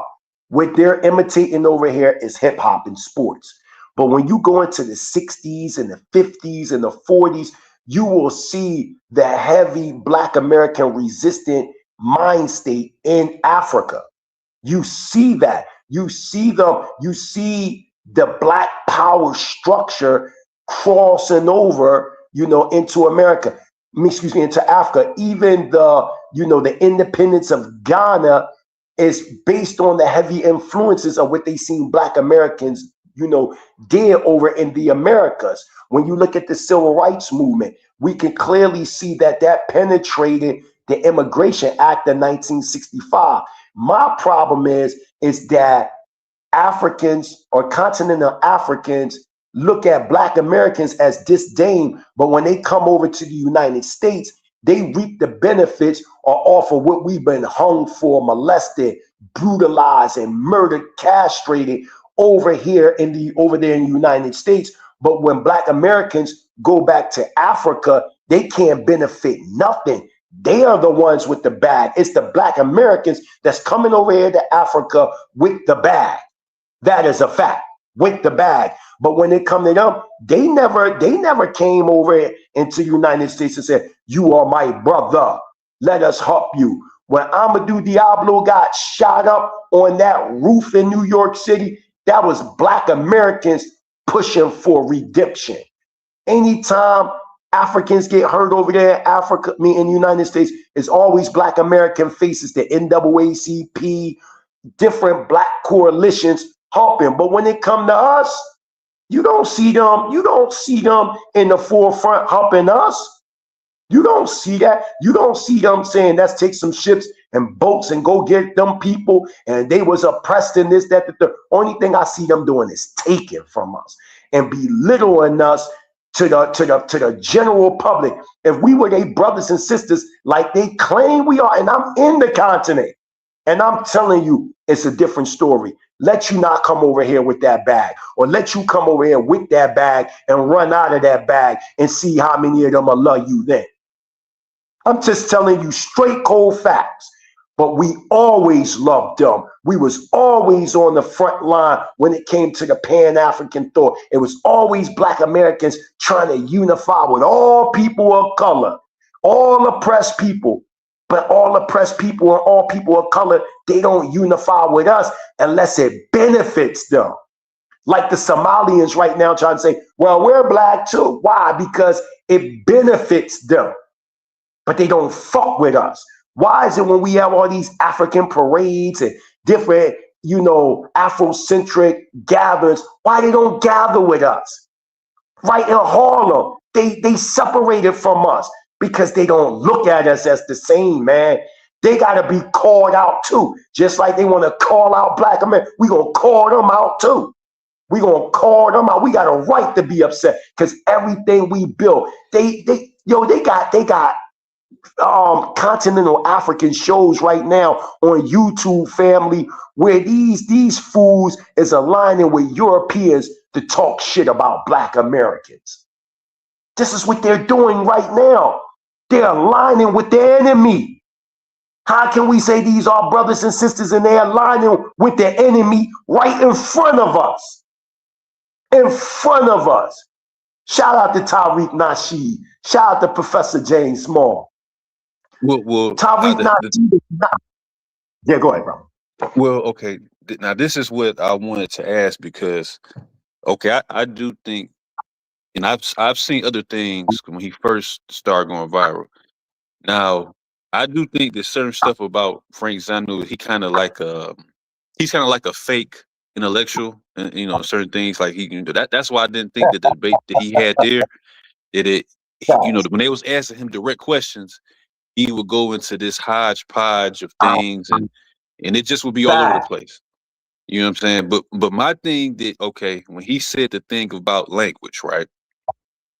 And okay, anybody who study, like you know of Torah, right? And you know how with Torah it was very important that they kept the language of Torah, or the books of the Bible, in its cultural tongue, in in the language of their fathers, as they say. It was very important that they kept the book in the language of their fathers, because culture. I mean, because language is very important in the in the people's shared identity, in their camaraderie, in their cohesion, in preserving one's cultural authenticity. Like language, that's very important, right?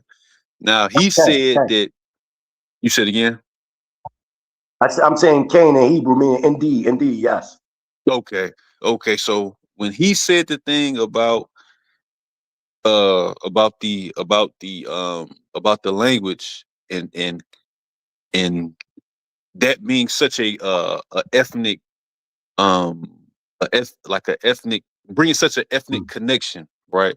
Now again, for the most part, or the Black American thing was more so built around the skin color. And that's why how you get to the thing of, okay, the black skin connection and connecting of people of similar hue and that type of thing. And I'm saying that, okay, I think that if you had a culture that was more, based around, how would I say, a dialect, or I think, like I say, I don't agree with his premise. I don't agree with his arguments on things. But I do agree with the premise, of having of a people being solidified by a dialect, and by a people being solidified by culture. Because sometimes in the Black thing, we're calling like trends. We're calling things that are maybe centered in what's trending culture, and it's a difference between culture and trends. It's a difference between having a set shared values, principles, shared customs, shared traditions, shared moral standards, and just having some trends where it come along, and then it be the trend, and then you look up and it's something else. And I think that, I do think that it's validity in some things that he's saying. When you talk about having a dialect as a people, or having a culture that's more centered around your culture being based on traditional things or shared value systems, versus it being like things that just come for the moment. And then those are things that you huddle around, and then you call that the culture, and it's something else. You know what I'm saying? Then you go off into something else, or you go off into this. And then you kind of get to the point where, just like some of the issues we having in our relationships, or some of the issues that we're having in community, because you don't have a rock solid shared value system. It's not a agreed upon shared way of doing things. And then you kind of like all over the place with your culture, and you become almost like an unbiased consumer. So I just wanted to see, how do you feel about, or what do you think as far as the dialect thing, or and as far as like having a set shared value system as a people?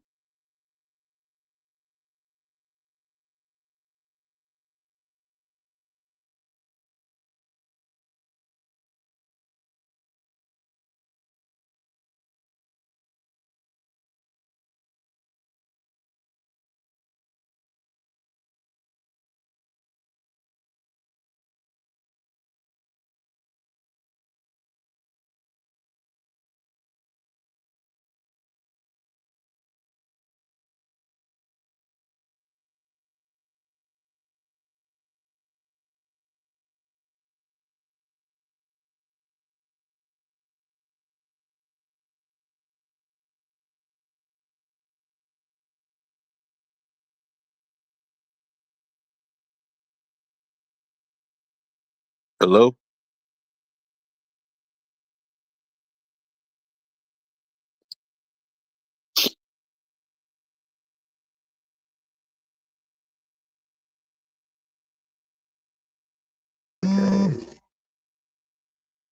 Yeah, shalom, shalom. Now I'm back with you. Y'all understand what the man's saying? Can you hear me? Yeah, I Can can you hear hear you. me? Don't go to sleep, Genesis. Genesis. You there, Genesis? I make sure she I'm here. stay here. But I was asleep, you guys. are you falling asleep? All right, I'm gonna just say this and then close it out then since you sleep. Listen, when you look at Jamaica, for example, they speak patois, right? Which is broken up English with Irish influence and little snippets of languages from West Africa. This is the same thing you see in the United States, man. You see the same thing. We might call it Ebonics, whatever the case may be. See, the difference with Africa and us is this. They took us directly from out of our land and they isolated us. And they made like breeding farms and different things like that. So a lot of things became isolated, but through oral and word of mouth and certain remembrances, we were able to keep certain things. Now remember, culture, this is again, I want you to hear this because culture is a shared learned system of beliefs. There are shared systems of beliefs within the Black American culture.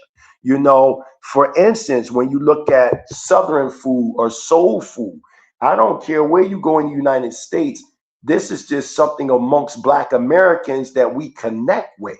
You know what I mean? If you look at what we like to listen to, you know what I'm saying? We have that same shared idea.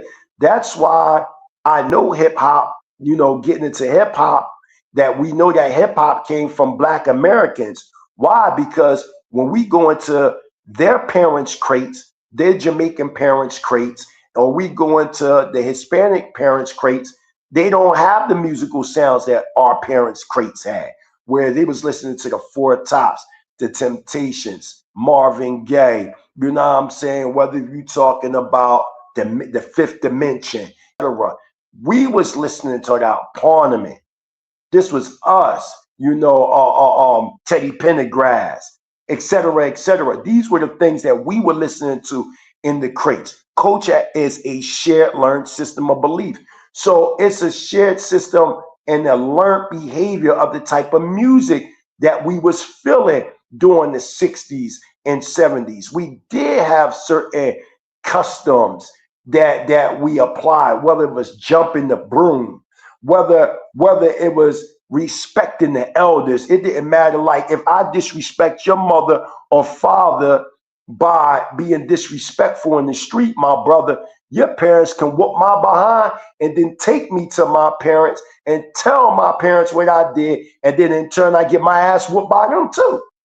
This was just something that was all around the board, all throughout the United States, right? We have behaviors. We do have artifacts that categorize us as a group or a society. We do. We have a blueprint for the way of life. We do have these things. Even when you look at the Black church, and I'm not Christian, but that's still a part of my experience or our experience. The Black church is a significant part of our experience. And when you look at the Black church, there always been values with our people, man, always. But when this man said we don't have no that's too broad. That's too broad. And we got to understand what was going on. And let's be clear and frank. When West Africans, where he come from, make it seem like we don't have no culture, that way he's speaking, that ain't even his language. The modern day, when you talk about the Ashanti language and and the Twi and all, that's all new languages that's no more than 800 years old. And grab the microphone, ask him, where am I? Yeah, you understand what I'm saying? So what I'm saying, when we really when we really look at that, they're making it seem like, you know, their culture was untainted. When in fact, they were colonized, demarcation stations was changed. You know, you got different tribes absorbing in with other different tribes, creating different things that wasn't originally theirs. So for them to sit back and say, you know, Black Americans don't have no culture, from what I'm seeing that the definition of culture fit Black American culture perfectly. And you can see how we evolve. We don't stay stagnated. We can, when they steal something from us, we just develop some more shit. We just come up with some other shit. That's how profound we are. And there's reasons behind that, but I'm gonna leave that alone because I don't want to spook nobody out. But spiritually, I think we are different people as well. But that's another story, another topic that I ain't gonna get on that. But what I'm saying is, have you watched this whole thing, this whole video? Have you seen it? Say that one more time, DJ. Whole video. Yeah, that video ain't really important because even when you do watch that video, you know how you know he's an enemy? Because in everything the other side said, that man never really said, I agree with that. Everything they said, he tried to counter it. So if he would give out these drawn out stories to flatter you, to in turn counter what you say. So when one thing about me debating for many years, I know about counter flattery, so to say. So with him, it was never in the sense of let's see the pros and cons from both sides. His whole thing is y'all don't have this, this is why, that is why. But at the same time, he's telling on himself like, yeah, we was imitating y'all. We was doing this, we was doing that. You the one that made us feel like the dashiki feel special to us. And this, that, the third, saying all these different things. But then we have no culture. Oh, y'all don't have no, we do have a cultural link. If you go to the West Coast right now, for instance, you go to LA, you can go to Long Beach, you can go to Sacramento. You got cats there that speak English, but they got a certain way of speaking in a way. You from the East Coast, you don't even know what they saying, man. You can go to Atlanta, you can go to Philly, wherever. Everything in Philly, where I'm from, is a John. That's the John. This turkey ass, it's patterns of speech that show we do have a form of language through the thought, even though we may speak English, but the thought is ancient and it's permeating through our pattern of speech. So for this man not to understand how language evolves, and even when you was breaking down the Torah is to evolve as the people evolve. We don't supposed to stay stuck in Torah like 3,000 years ago. We supposed to evolve and get a higher understanding of Torah and create principle from out of it. I ain't trying to run around driving a camel, riding on a camel. We ain't running around stoning people to death the way we did. Not to say that we wouldn't have a death penalty. It's just to say that certain things evolve, language evolve, new things are invented. But what I'm saying for him, they make it seem like, oh, they have no culture. We creating culture as we talk right now. So one of the 5 elements of hip hop being b-boying, I'm saying b-boying is all dances of hip hop. It ain't just break dancing only or pop locking. It's everything. It's the Dougie. It's the Cabbage Patch. It's the WAP. It's the Running Man. Everything we do, we evolve. Look at our Black exploit. That right there shuts everything down. Look at the Black exploitated movies. We influence the world, man. Where's they Black exploitated movies? Where's they jive talk at? Where's they afros at? Where's they resistant movements at? Where are they at? That we can say, yo, okay, they contributed. They contributed to. Can I add? Okay, but that's what I was saying. Okay, when you talk about a culture, is there a lot of feedback? Hello? Try now. Yeah, it makes it kind of like. Y'all hear feedback or no? No, we can hear you. We can hear you. Okay. Okay. No, I was going to say. Okay, that's where I was saying that. Okay, the difference between trends, some something that just comes, for the moment, or comes for a time being and is popular, or we group up around, versus something that has an enduring value, meaning that, okay, if you create something, right, and then that which you create is something that has an endearing, lasting value within that said people, right, and it shows its value, demonstrated ability, and in the way in which it allows this cohesion or elevates your cultural vehicle. So I'm saying that, okay, for the most part, a lot of times when I hear, like, again, as far as music and as far as food, those are identifiers.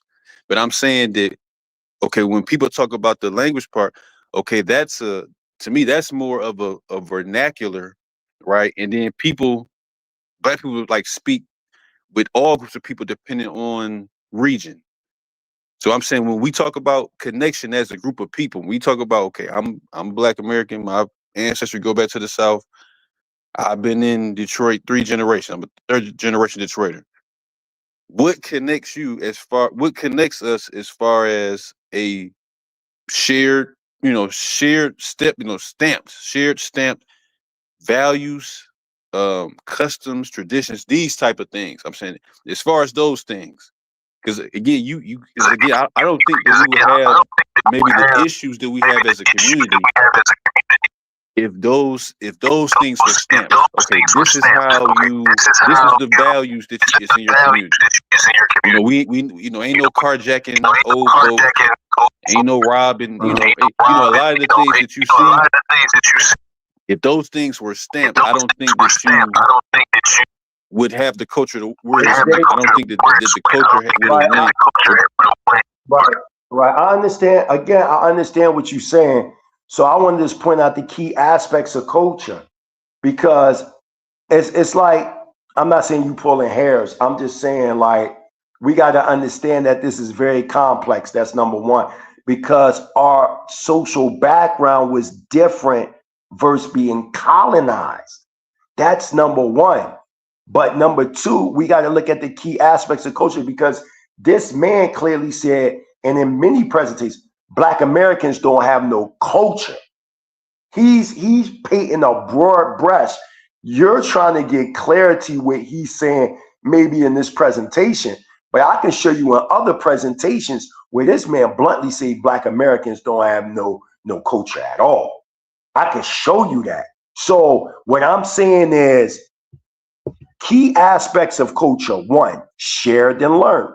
Culture is passed down through generations, learned by observing, imitating, or being taught, not inherited.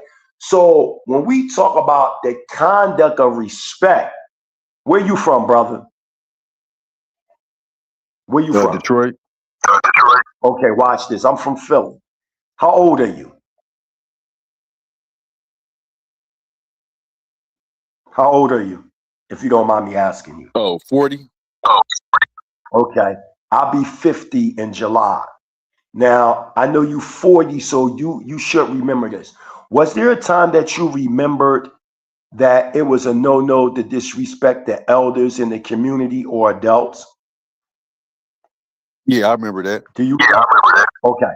Say, for instance, if my mother seen you back in the early 80s or late 70s being disrespectful in the public, could my mother spank you and then take you home to your parents and tell them what you did, and then you get another spanking? Now that wasn't in my time, but that was a thing that the Black community did.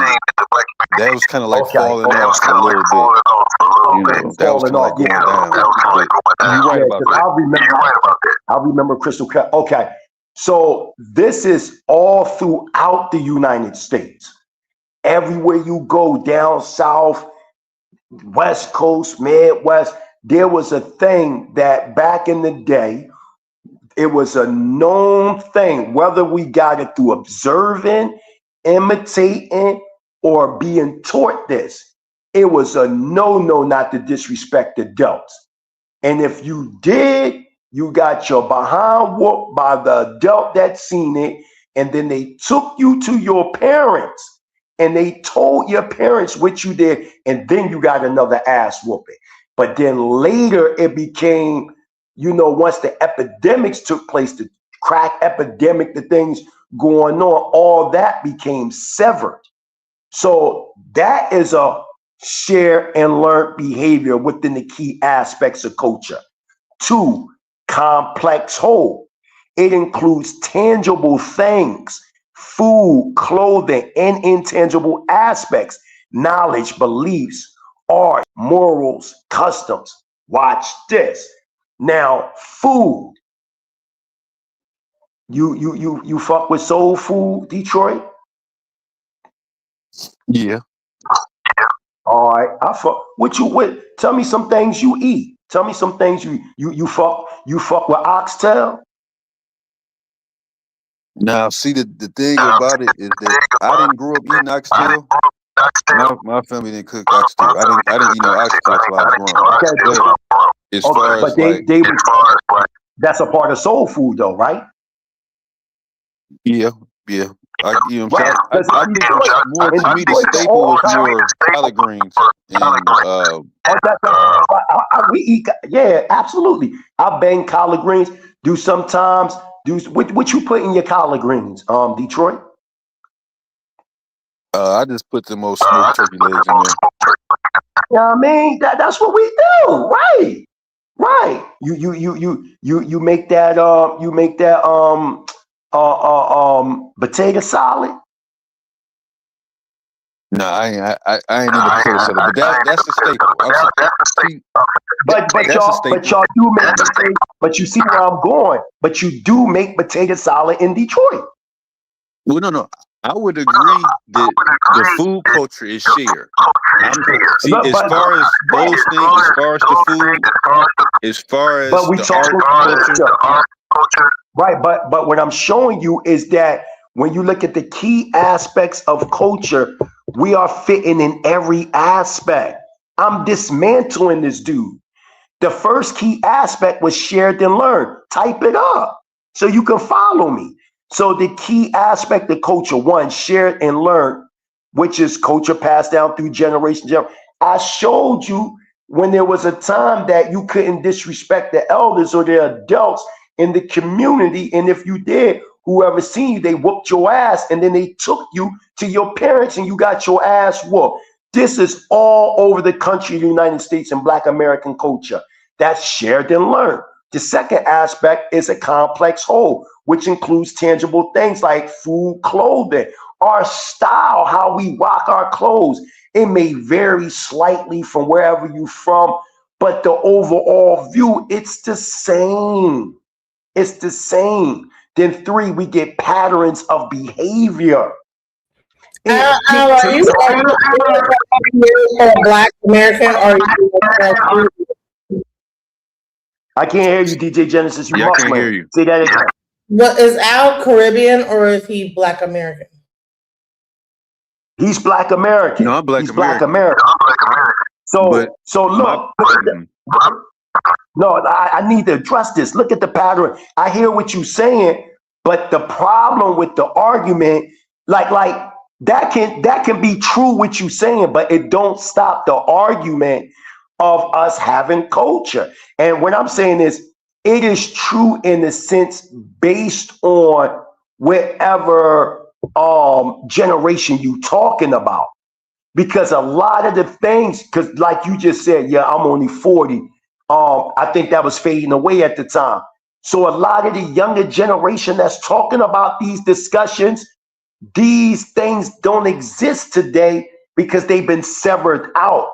But original foundation Black American culture had all the key aspects of culture, patterns of behavior. It dictates how people behave, communicate, Okay, can I, visitors, let me just. interact with loved ones.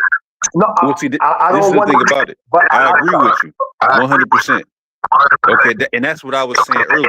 I was saying that okay, when you look at our foreparents, or when you look at the first 100 years of freedom, physical freedom, right? Okay, as far as Black American culture, it was built around the church. It was built around, and we can agree or disagree. It was built around a Western Protestant value system. That the church dictated the values, or the shared values, the shared customs, the shared traditions. It was built around. I will agree with that to a point. Yes, you're correct. There was a shared value through the Protestant understanding, but it was also amalgamated through the fusionism of thoughts that we brought with us from Africa. But continue. Okay, and I agree with that, right? So you had certain things at that time that the Black community looked to and leaned on that were a shared thing. I'm saying in the present, like, so if we go in 2025, right? I don't, if those things were still intact, because I look at, like, now, Black people kind of have become like unbiased consumers of culture. So it's like, okay, something comes down the pike of pop culture, right? Like they got the balloon challenge, not the balloon, but the what's the thing? The gender reveal, where they do the gender reveal and they pop the balloon or whatever, you say, and it's like, okay, now it's gender reveals, right? Or pop. Now is that Black? If you just because Black people are doing that, is that Black culture? And you got people that will say there's certain things that I understand your argument, but the reality, you and Frank arguing two different things. You're not saying that Black people don't have culture. What you're saying is, if you look at this generation is different from our generation 100 years ago. So when you look at this generation, they don't have this, they don't have that. This man Frank is saying Black people don't have culture. And he doesn't distinguish, and you know this, from the generations or anything like that. What I'm saying is, our people do have a culture, but I'm not going to get into that, then I'll be biased, because I'm saying their culture is really an Israelite culture, but I'm not going to go there with that. I'm just going to keep it on the surface. Where I'm saying that you have key aspects of culture. Even in our most deplorable state as a people right now, we still got culture there. We still got the pattern of behavior, or the patterns of behavior which dictate how our people behave. And when you look at the patterns of behavior, whether it's negative or positive, it becomes a subculture within the culture. The way we communicate and we greet visitors, we interact with loved ones. And then the next key aspect, or the key aspects of our culture, is guides and actions, shared norms and value influences, decisions and actions in patterned ways, creating social reality. Black Americans are known for creating social realities. We're known for that. We're like the #1 in the world that do. People wait for Black Americans to stamp things to say, yo, that's approved. And then we get into the dynamic of the key aspects of culture. And then we look at culture not being static. It changes and adapts due to the internal and external influences. So what you're seeing is adaptations based on the social behaviors that are taking place within our environmental conditioning. Whatever is causing these conditionings, it still develops sub-customal behaviors. Then you start talking about the symbolic within the key aspects of culture. Now we talking about language, gestures, and objects carry shared meanings and unique to the group. With that, social anthropologist fails to understand, he's talking about they don't have no language. Where he fails to understand, we do have language, because language is understood based on the thought. This is why we could take words and have a variety of different meanings for one word. You see what I'm saying? Where it would become oxymoronic to somebody that's speaking old English or what they call proper English, because we bring the thought of our original language into the language that we're speaking, which becomes now a different language based on the thought, which is now defined today as Ebonics. Okay, so we do have a language, even though I'll tell you your original language is Hebrew, but I ain't gonna get into that. I'm just gonna stay focused over in America. So what I'm saying is, yes, we have shared and learned behavior. We have complex whole. We have patterns of behavior. We have guides, actions. We have dynamic. We have symbolic. We have these things. So for that, and what kills me. Let me say this real fast. Okay. Is he talking about what kills me is these continental Africans are saying, I'm not defending these people, man. Because the reality is, and you're a smart brother, you know that man, he's not coming to try to help Black Americans. I've studied this background. He ain't doing nothing but talking about Black Americans. But we have come over to the continent and we have enriched the continent. And I'm talking about repats, Black American repats, coming over here, building and doing different things. They're not doing that with us, man. Well, no. So who really got Here's the thing about it, not to cut you off. Okay, I don't agree with Frank Zunu when he said that we don't have culture. Like all people have culture, all people. And I think that that's like a nothing burger argument. That's why I was saying that it wasn't a debate, and they let him say all type of stuff and make up all type of definitions. But people have to realize that the first people that was coming and saying that Black people were lost were other Black Americans. Elijah Muhammad. What's the one? He did the Negro question. So these people. What's the one? The cultural nationalists. Myelina Karinga. And they were saying, if you look at what they were saying, like Manny Johnson, being a like you said, Negro reformer, what they call him. I'm saying that they were saying, okay, listen, our foreparents in slavery could not cultivate elements of culture, certain elements of culture.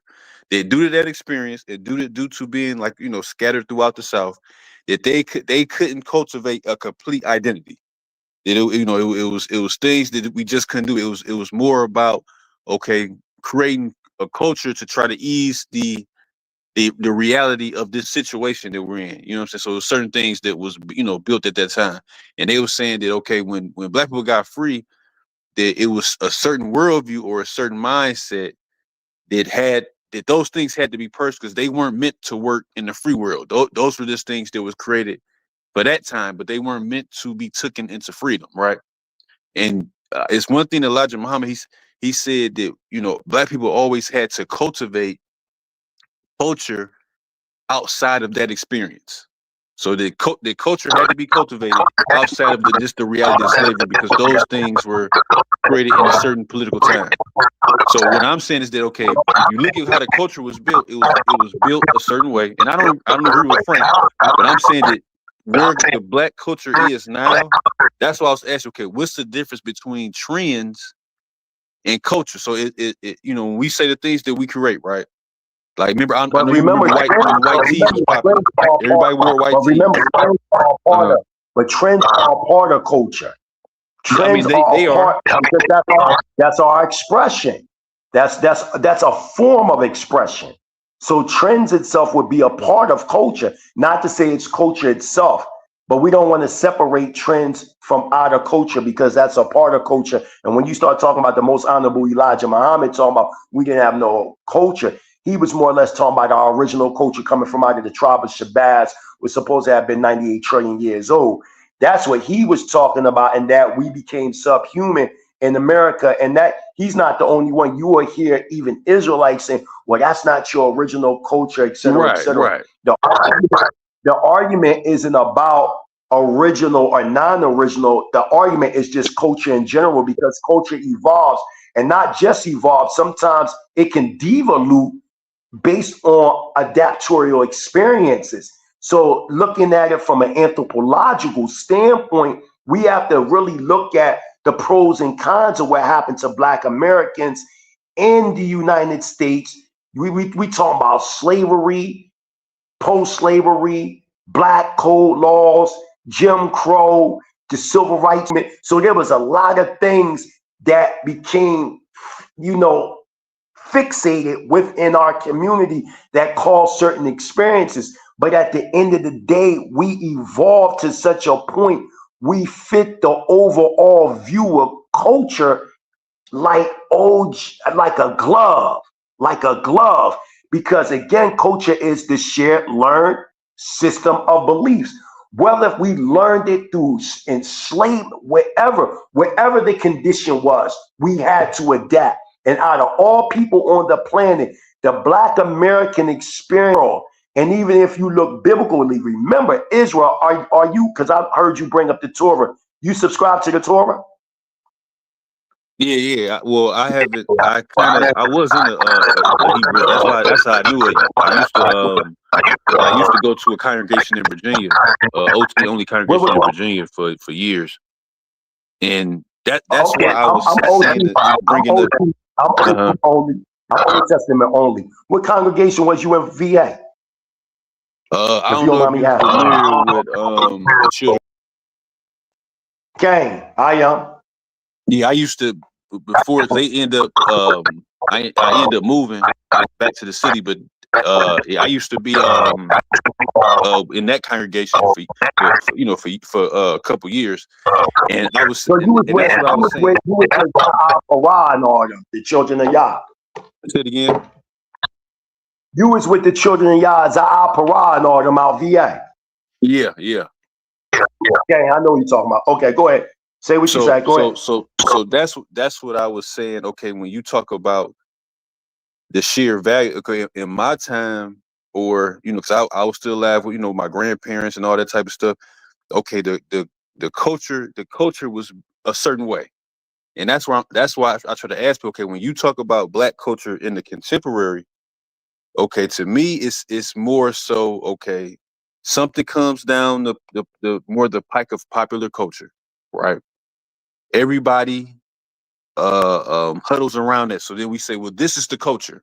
This is what everybody's doing. And then it'll turn around, and then there'll be something else. And then we'll huddle on that, and then people will do that. Then it becomes, and I'm saying that the only issue with having a culture that's revolving around the trends, because negative things come. That's why I said that, okay, when you talk about those people or other groups of people that kind of stick to one thing, or they preserve certain values, because it kind of keeps you, it kind of keeps your culture, and it preserves what works, as opposed to bro. They don't preserve it. That's the thing I'm saying. They really don't. When you come on the ground, the younger generation, they not dealing with the traditions over here and all that. They not. These people over here are imitating. Even one of my wives, she was saying, like, it was like maybe like 2 weeks ago, she right here, and she was looking at, we was at Raoul Pub ordering some food. So while we there, we looking at the videos, and the first thing my Isha said, she was like, yo, they like Black Americans. So you can clearly see that there's an identifiable factor of what is connected to Black American culture. And like I said, it doesn't have to be positive or negative in the sense of the overview of culture.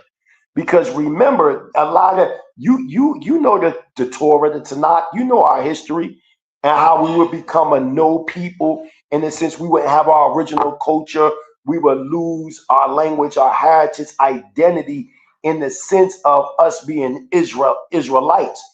But we would still have an element of culture there. You know what I'm saying? We would adapt to the environment that we in. So culture is a learned behavior. It's a learned behavior that automatically happens. There's no people on the planet that's just walking around without no culture. There's no people. There's that even if a person don't want to, they're looking at it a certain way. The key aspects of culture is there. That's why I'm giving you the anthropological understanding of what culture means. That dude, Frank, he didn't do that. He just on there saying, we don't have no culture. But then he turned around and offer the Black American experience. So there is, I see it, baby. Told about Bob, Asati Sana. So what I'm saying is there is learned behavior that we have to consider, and the sensitivities that man isn't considering, and the disdain and the disrespect that man put out there. You understand what I'm saying? This is a pattern that is going on TikTok, IG, all over. You can't benefit and then, or you can't come. That's like me coming to your house, Detroit, and I'm totally disrespecting you. Or you create cheesesteaks, hypothetically, even though that's out of Philly, but you create a certain cheesesteak. I come, I imitate it, and then turn around and shit on you. That's what's going on right now. You can't look at our experience, because remember, Israel will be an example, negative or positive. You can't look at our experience and then turn around and shit on us. And if we're going to take what you were saying about the Torah and what you just said, well, we also got to take how all the nations would be against us. So that's what you're seeing. You're seeing that these nations, no matter what Israel do, whether we righteous or wicked, they're going to be against us. So they're tethering on everything that we do. Oh, y'all didn't do this. Anything that make us great, we didn't do it. Either we didn't do it, or some way, somehow, they're underhanding us, man. And you see the pattern, brother. You see it. We all see it. We all scream for ice cream, right? We all see this shit. This ain't something that, oh, I'm the only one see. This is a pattern, man. It's so bad now they making shows strictly on Black Americans and being against us. This sound like jealousy to me, man. Because we was put in a certain position instead of uniting. Why? Listen, when we created HUMP to establish that Immigration Act in 1965, one of the objectives that we was pushing, that people in Africa would come to the United States and unite with us to overthrow the Euro-Gentile social construct that was savagely enslaving the whole planet, Western liberal democracy. But what did they do? They came to the United States and they aligned with the Mzungu. They aligned with the devil. They aligned with the going, man. That's what they did. And you see it even today, right now, trickle down in our community. They don't fuck with us, man. You know that. If we all the same, why when they come to the United States, they stay separated from us? But they don't stay separated from the white man. Why are they separated from us? Because ethnically, they know we are different people. They know they are different ethnogenesis than us. Just like the scriptures show that they different from us, man. And I'm not saying the Bantu speaking tribes in Africa. I'm talking about many of the Nordic tribes and even some of the Bantu speaking tribes that look at us differently, even though we might come from the same Hebraic stock. But socially, through culture and adaptation, things and experiences took place where there's a change of behavior. You know what I'm saying? So again, I'm not in disagreement with you, my brother. I'm in total disagreement with this Frank dude. You don't even have to justify him because he's not even justifying himself. So you don't even have to come on here and justify him because he already showed how his real disdain for Black Americans. Because he did not, at the end of that show, he didn't say, well, let's come together and let's have some think tank discussions and some powwows so we can come up with a concrete understanding and conclusion. And let's fix this burning bridge from both sides. Because we all got problems. There's problems over here in the continent of Africa. There's problems over there in the continent of North America. We got problems on both sides. So how do we fix this problem? He didn't say that. He just came on the show and his whole objective was Black Americans ain't got no culture. Then he tried to justify we didn't have no culture, and never was there a point of contention within the discussion at hand that he said, I agree with you saying right there, but the other side, they were saying that to him. They were saying, yeah, I agree with you with that, but we don't agree on this. So when somebody come in the circle or the cipher within the square of truth and try to give their opinion without one time saying, I see what you're saying from that standpoint. That to me, that's an agent. That's an agent. This man don't give a damn about Black Americans, but he's reaping off of Black Americans. He's reaping.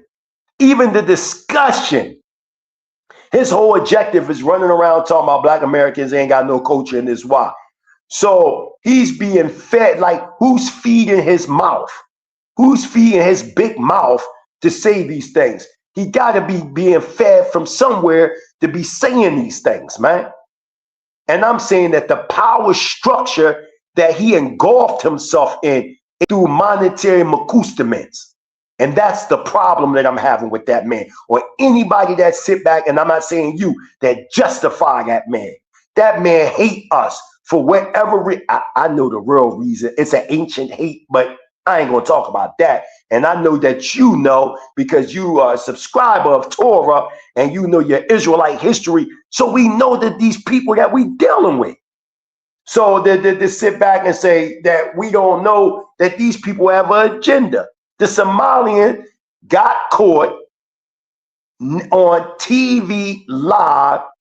They were being recorded saying their objective is to sit in political seats to push Black Americans out the way and to take our place. Why would they say that? Why when you go to Minneapolis or Minnesota or Minneapolis or wherever they at, and that big ICE situation is taking place, and they talking about already deporting 90,000 of them? Where was the Black Americans at in that community over there?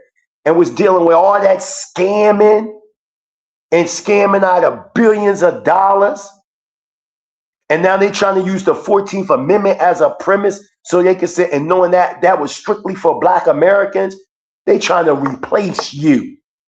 That's what they trying to do. That our experience means nothing, and that these people can just say what they want, when they want, and how they want, and not be challenged. And you know what kills me? They always try to use Black Americans that can't defend and answer the challenge. We can answer the challenge. It's just that they don't have the proper scholars that come on here and sever their fucking head off when they talk trash about Black Americans. But then they biting off everything that we doing. Ain't that what we said in hip hop back in the day? We hate a biter, a sucker MC biting. They biting off everything that we do and say, but we have no culture. DJ Genesis, how you feel about that?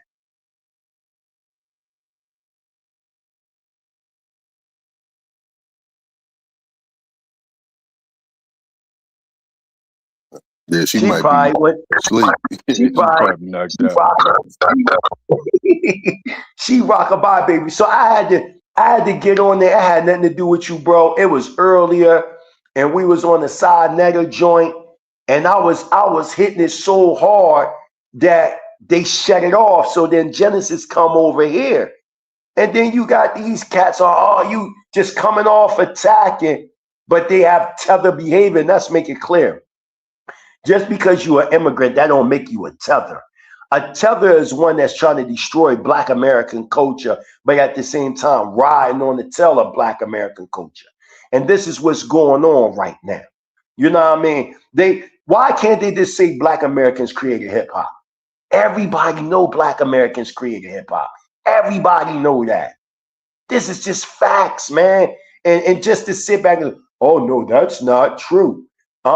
Look, they getting so wicked now, my brother, that all the inventions Black Americans made, they making shows talking about we didn't even invent them things, man. You said they You making don't see what? what they do? You know all the inventions that we made, the patent inventions that Black Americans made, stoplight and the iron and hot comb, just different things that we made. You got continental Africans making podcasts with Europeans talking about how we didn't invent none of that stuff. I can show you right now, bro. I can show you right now. You got this boy by the name of O'Shea. He's a Black American. He live in Uganda, right? Yeah. And you got I'm pretty sure you heard of him. Then you got Tariq Nasheed. You okay, baby? Turn it off. Turn it off. It's fine. You cold? All right, you can turn it off if you want. All right. So what I'm saying, you got O'Shea, you got Tariq Nasheed, you got all these different people. You understand what I'm saying? That are coming up against what's been going on in the dark for a nice little minute, to the point the dude, he was critiquing O'Shea. I forgot this dude's name, Kwame, something like that. And he was critiquing Tariq Nasheed, right? And when he started doing his little videos here and there on them, to the point now where he evolved to an all-out assault attack on Black American culture, Black American history. Every show he's doing, this is how you know there's a continental disdain about Black Americans in Africa. It is, man. And for us to sit back and say that's not true, and we're okay, let's even get deeper. What's up with all them Black American women getting murdered in Gambia and Ghana when they come over and repatriate? And this is recent, within the last 2 years, 8 Black American women was murdered by the hands of local men that they was with, and robbed from out of all their money and all that. These are facts, yo. These are facts. That right now, that you got repats telling repat females not to come to Africa by themselves, to bring like a masculine figure with them, because a lot of them is getting scammed by their money by local Africans and even getting killed. Somebody got to mute their phone. That's a fact. Say I'm lying. I'm not saying you, brother, but anybody in the audience or whoever listens, say I'm lying. Because I know about some of them cases, man. I know about some of them cases. What about them land scams? How they would tell brothers and sisters, oh, this is your land, but come to find out they only leasing land, and then they build homes on that land, and then whoever really owned the land, they take the fucking land and the damn property. Come on, man. I'm telling y'all things that I've seen on the ground. Like there's like this interconnected understanding to suck the money dry from Black Americans when they come. It's not about building this unifying front. Man, we've been lied. I've been lied to. I thought it was going to be all that. The only ones I see really doing some real work in the continent is the Hebrews. That's like been, you know, the Kingdom of Yadam cats and our brothers and sisters in Damona and pushing their communities all throughout Africa and stuff like that, and others. But I really don't see them on their end. Only thing I see, oh, brother, sister, we get you some land and woo, and they give you all these stories.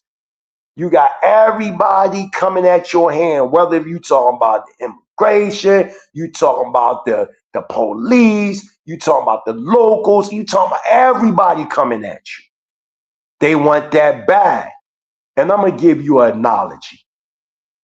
Here's an analogy. Say Detroit, you 20 years old. You get kidnapped from synagogue when you 5, hypothetically, by some white people. They take you to America, they raise you. 15 years later after that, you find out, damn, my people from synagogue, we were stripped of our culture, heritage, everything. I'ma go back home.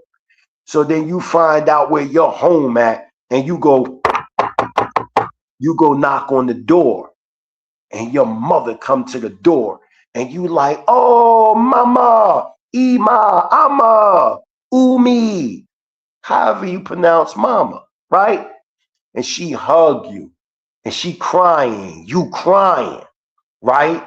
And then you try to walk in the house, but your mother said, son, you got to give me 500 USD to walk in this door. Detroit, you so happy to be home because you was kidnapped for 15 years that you like, okay, I get a 500. Ain't no big deal where I come from. It's just $500. There you go. House.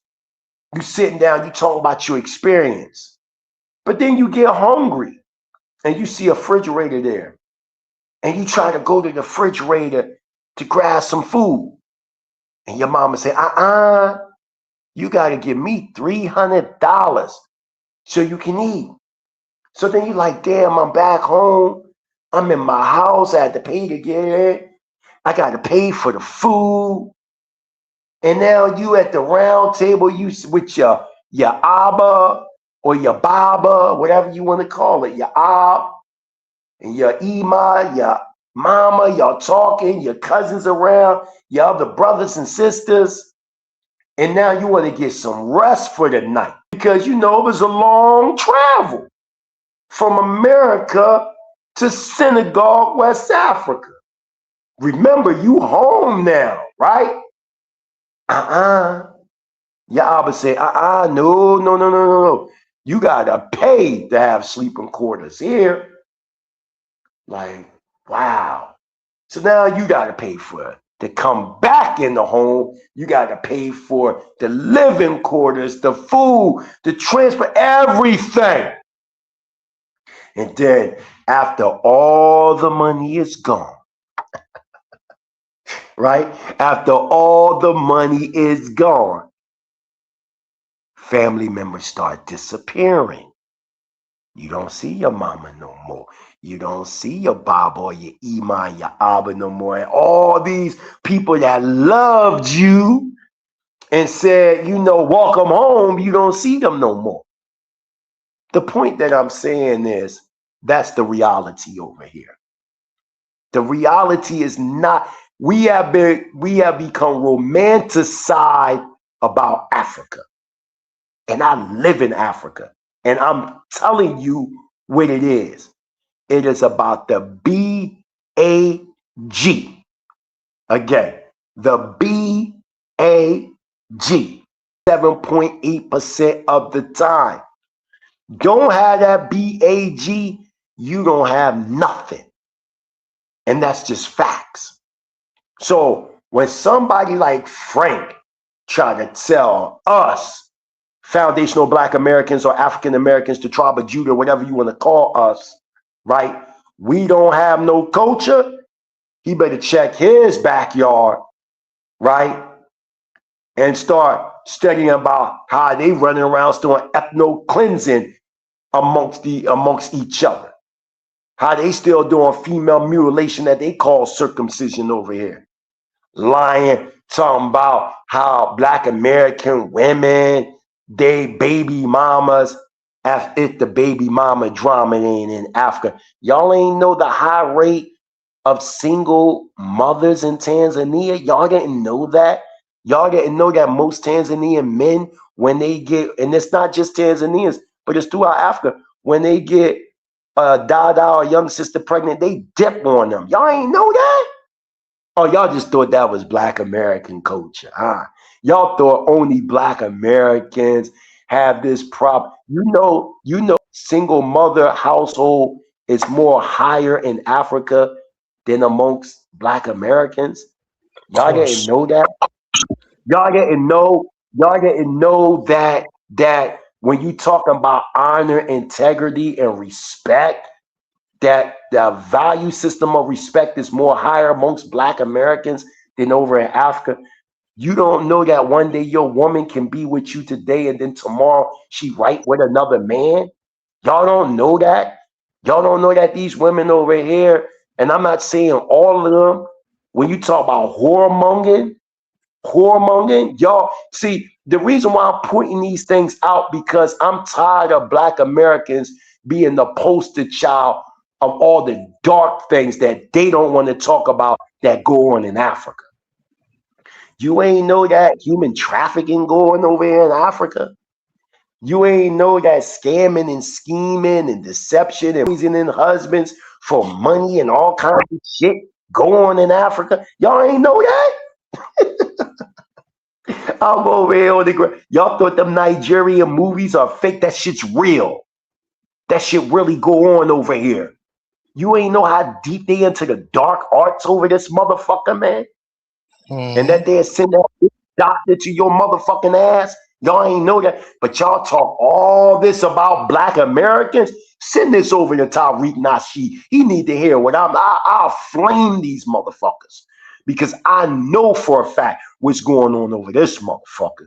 And for people to sit over there and say, oh, they don't go on in Africa, and we got value systems, and we got this. Why y'all ain't using it? Why y'all ain't use y'all value systems to get the Muzungu out your fucking land?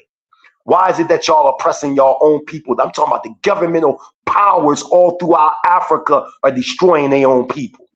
They should. But y'all sit up here and talk. But y'all sit up here and talk about Black Americans. We not genocidal. You know what I mean? On a level like that.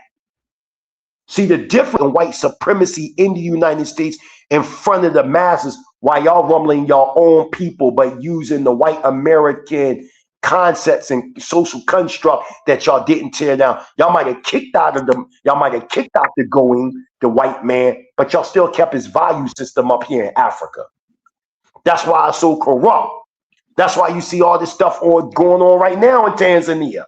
That's why you see stuff going on in the Ivory Coast. That's why you see all this stuff going on all throughout Africa. See, they don't want to. They want to keep pointing at Black Americans. Well, my mama say when you point your finger at one person, 7 get pointed at you. You need to look at yourself in the mirror and clean up your own backyard before you can come amongst us and try to clean us up. Y'all motherfuckers ain't even clean. Y'all still having tribal wars, pan-tribalistic wars. There's no Pan-Africanism over here like that. Yes, you got people that subscribe to Pan-Africanism, but there's no Pan-African front over here amongst Africans. They don't believe in that. They don't believe in that. I am telling you. Now, you have individuals, yes, but as a collective body politic, no, that is false. So anybody say, oh, this is that, and you can get land, and they love you. Oh, they will love you as long as you got that money. Let that money run out. I'm telling you, man. If I'm lying, I'm flying. Come over here and visit me and see all this shit I done built over here. But guess what? It was people from the diaspora that is helping to support and maintain this. Why ain't nobody on the continent helping me maintain this? Why they not pushing for? Look, that's all geopolitical when you see in that Ghana giving out all that citizenship over there in Ghana. That shit geopolitical because they know Black Americans know how to bring the motherfucking money. It's all about money, man. It don't have nothing to do with, oh, we love you and God brought you home and welcome home and family reunions and we live together and we love. Shit. That money run out? Okay, let's see how much they love us. Tell me if I'm lying. Am I telling the truth, brother, or am I lying? Telling the truth. I'll be warning the host about trying to influence people to go to Africa like that, and it's dangerous the way the host talks. And the more and more you speak to her on this, it's just like mental health. That's all I have to say. It's just like mental health. Some people want to ignore the warnings. I understand what she doesn't. She doesn't love America like that. That's all I have to say. And I'm an FBA and I live in Africa, and I'm telling you facts like this is why when I go on my tour, I will be giving the pros and cons. I'm not going to sugarcoat anything. I've been on the continent for 5 years. I've studied the ground. I studied the people. I studied the customs, the mannerisms, the behaviors. And I'm telling you, just as the scriptures say that the nations of the earth will hate us, I'm telling you, I see this on the continent when it comes to Black Americans. I see it. And sometimes even with Caribbeans and people from Britain too, they share a similar experience with us Black Americans as well, with the disdain, but not on the level as Black Americans. It is something about that so-called African American, that foundational Black American, that there's like a hate-love affair. And one of my Rastafarian brothers by the name Ross Kush, he's over here with me. And, you know, shalom to my brother, you know what I mean? He's a Rastafarian. It's Nasi. You know why they hate us the way they hate us? I said, why, Ross? He said, because we love them first. And that sat with me for a long time, him saying that. And it resonated like, wow, meaning like we have given our all, even to such a point in Harlem back in the 30s and 40s and all that. We seen what was going on with Mussolini invading Ethiopia. And what did we do? We sacrificed our bodies and joined the Ethiopian armies to stop fascism that was running throughout Ethiopia. Like we always given ourselves to this concept of a Pan-African thought, but they haven't given that to us, man. They haven't. They haven't. And I love the concept in its proper usage, so to say, but the reality of it all, that we're not getting the same feedback that we giving them.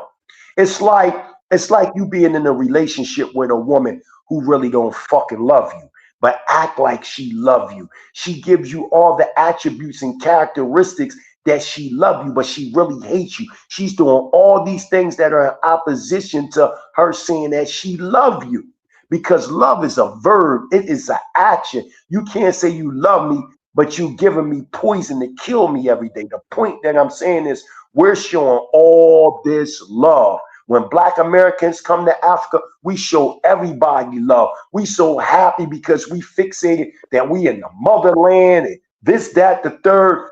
But then when we get here, it become a whole nother story.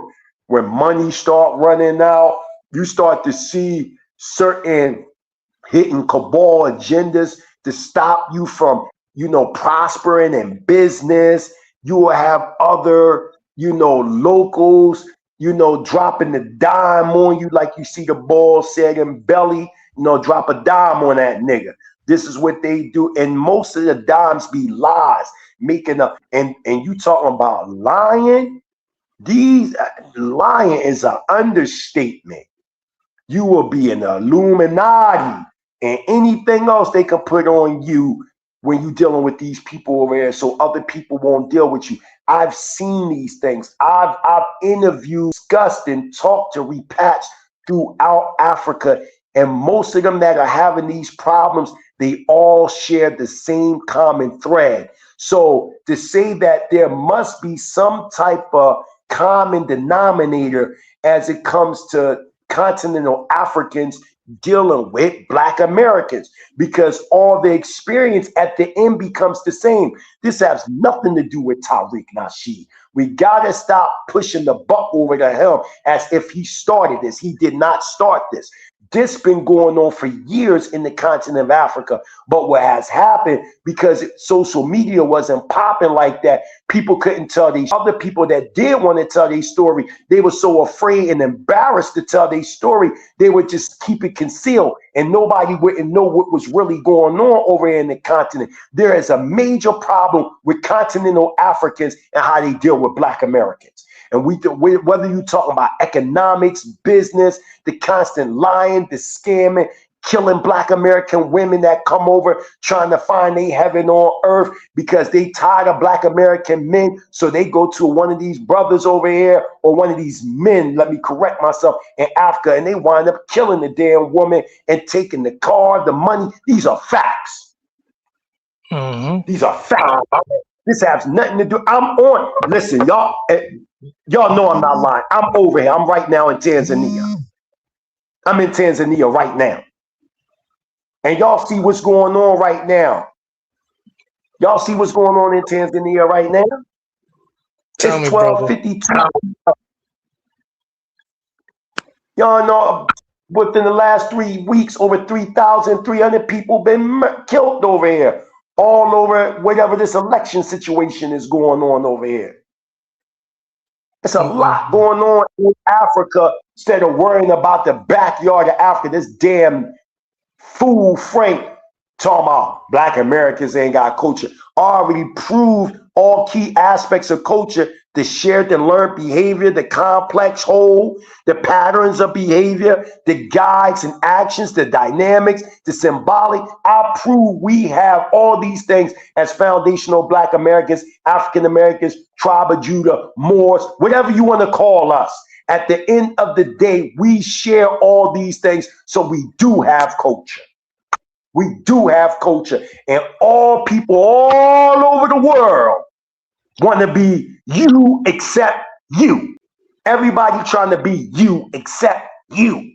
Everybody trying to be Black America. I'm telling you. I'm telling you. Look at their videos. Look at their videos. Look at the way. Hey, my nigga, go, come here and see it yourself. Stop listening to what people tell you and do and understand what you know. They not trying to be Jamaicans. They not trying to be Puerto Ricans. No disrespect to our brothers and sisters from the islands. But I'm telling you that they are trying to be Black Americans. Do they still trade gold for food over that way? Say what? Do they still trade gold for food? Or do they still trade gold for food? I haven't seen anybody trade gold for food since I've been in Africa. I mean, maybe they do, maybe they don't. All I know is when we talk that Black Americans ain't got no culture, and then I say, damn, then why are they trying to be Black? You can't be somebody that ain't got no culture. You can't, you know what I mean? This don't even make no sense. This is just another albinos. Some, you know, they've stopped that. I know it was a big thing in Tanzania, in the Arusha area, where they was hunting down albinos, witch doctors and all that to take part. These are just facts, man. These are just facts. And there was a law that was created in 2011 to ban that and to arrest people that was doing that. But there was a big epidemic that them things were occurring. Them things, and from time to time, they still occur by the way of black market yields, because there's a lot of albinos over here in Tanzania, along with different parts of Africa. But it's heavy in Tanzania, and the reality is that's truth. There's truth to that. Now it has calmed down, but we know that the black market still exists. So we know from time to time a cat will disappear from here and there from time to time. So we not gonna say, oh, that don't happen today. So we know it still happened, but just not in the mass number that it used to happen.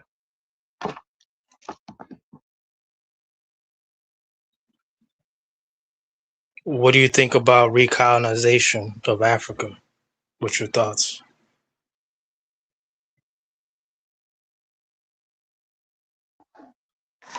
I used to be under the impression, right,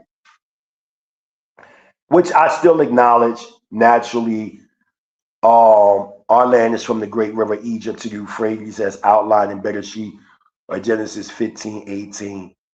But I'm gonna be honest, as a social anthropologist and a historian, that us leaving from the confines of the United States and going into another country in Africa, all we doing is reintegrating ourselves to another system that's really not for our interest. I think the best thing for Black Americans, if they want to repatriate back to Africa, is to come up with some type of catharsis or grassroots movement where we can get unoccupied land and self-govern ourselves and create our own state within Africa. If that's, but just to, you know, come in and be recolonizers or, you know, integrate into an already existing system, I see many pros and cons. And I'm gonna say, and it's great that you're asking that question, because that's one of the questions that I answer in my up and coming tour, called Repatriating Back to Africa: The Pros and the Cons. And I don't want to give up everything. I don't want to give up everything, but that is a very excellent question that you're asking. And many of and that was done before. When you look at the Liberian experience, we see that, there was a lot of disdain and strife because former Black Americans, when they went over to Liberia, you seen they would call them Amero-Liberians. We seen the constant war from the locals with that, to the point it became a bloody war, a civil war. So that is definitely not a good idea. The best idea is to demarcate unoccupied land and then build on that. And we do have the reasons of the fourth richest nation on the planet. So we do have the resources to create our own self-autonomy. Now, the problem is the fear factor of leaving from under the thumb of the slave master. Many of us love the slave master to such a point, and I understand we built the United States and all that. That's fine and dandy. But at the end of the day, the controlling element is still at power. And that controlling element is the Goyim, the Euro Gentile, who have a time and a half a time to woo the power structure that we see. And that's the same thing that you see in Africa. The only difference is, for the most part, you don't see their faces.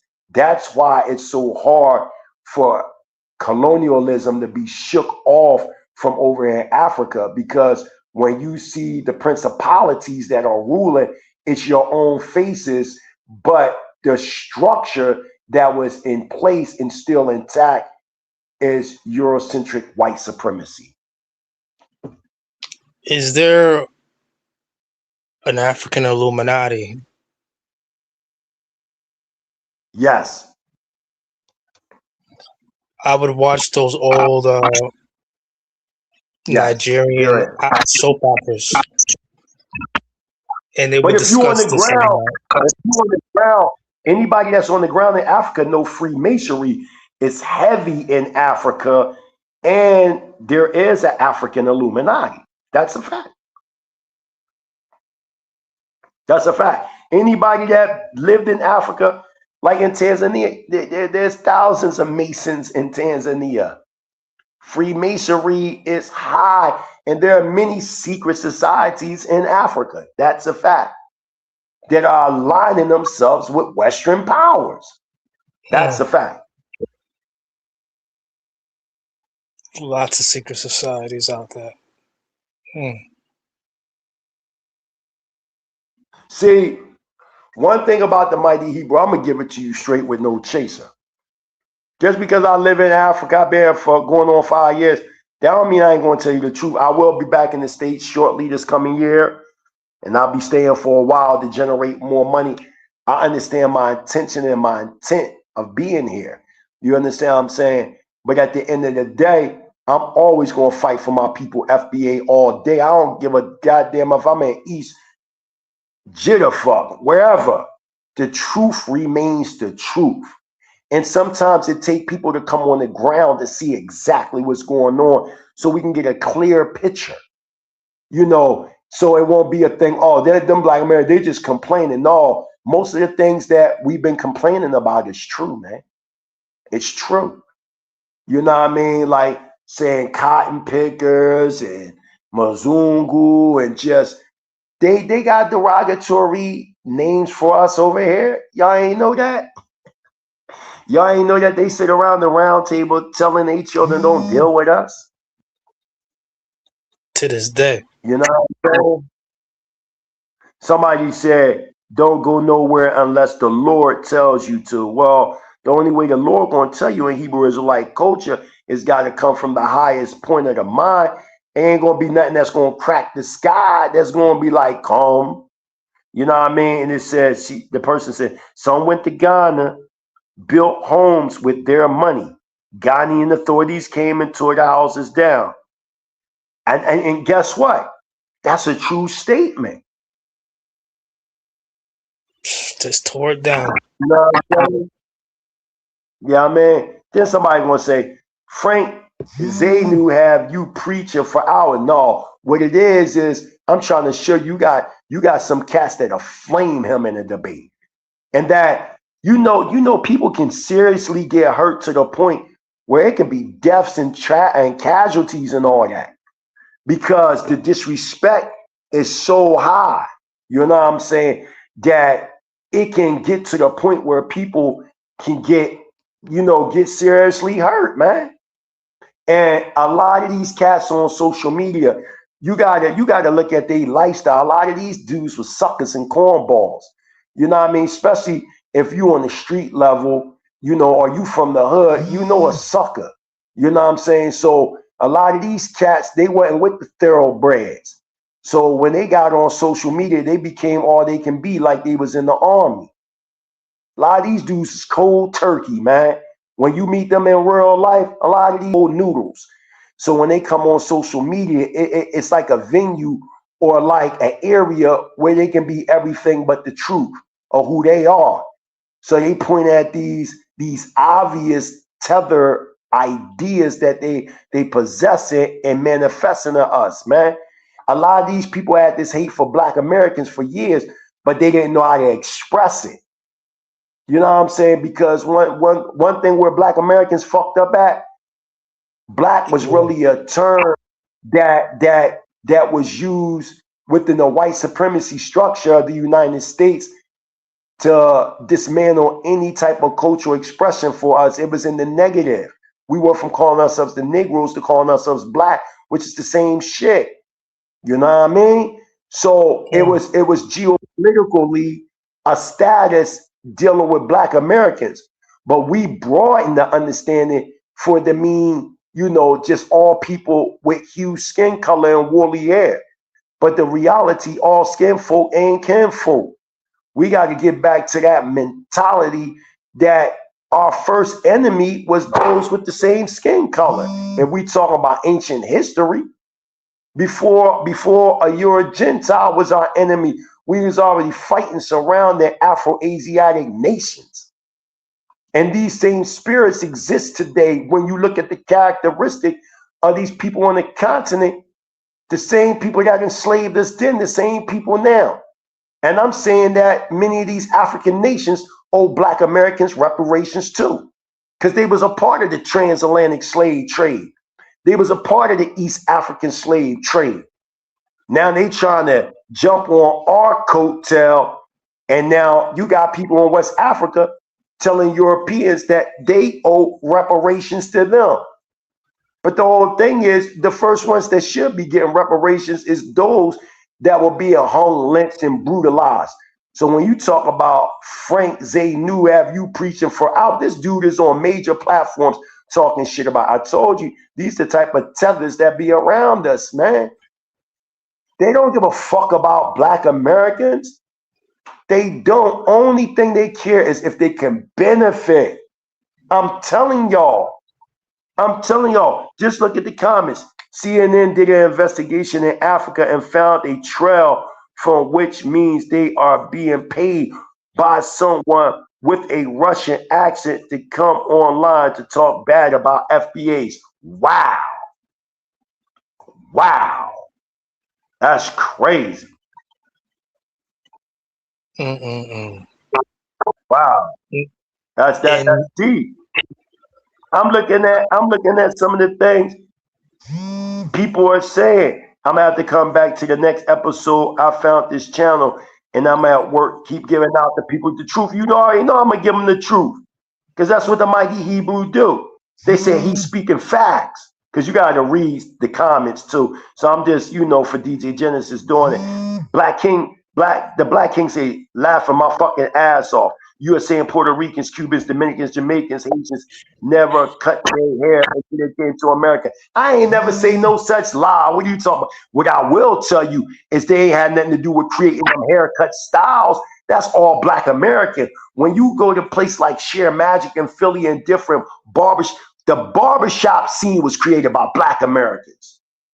They even made a movie Barbershop one where you be seeing all them hairstyles That come from Black Americans, and they adopting that over here in Tanzania and all that. The waves and all that, the new wave afro, the fades, the box haircut, all that's from Black Americans, man. Cut it out, man. Cut it out. You see what I'm saying? How they trying to take everybody know that them haircut styles come from Black Americans, man. Do you see what I'm saying, y'all? How they won't even admit that we created the haircut styles, man. It's a damn shame. This is a damn shame, man. This is a damn shame. I know in this video, Frank had said something interesting.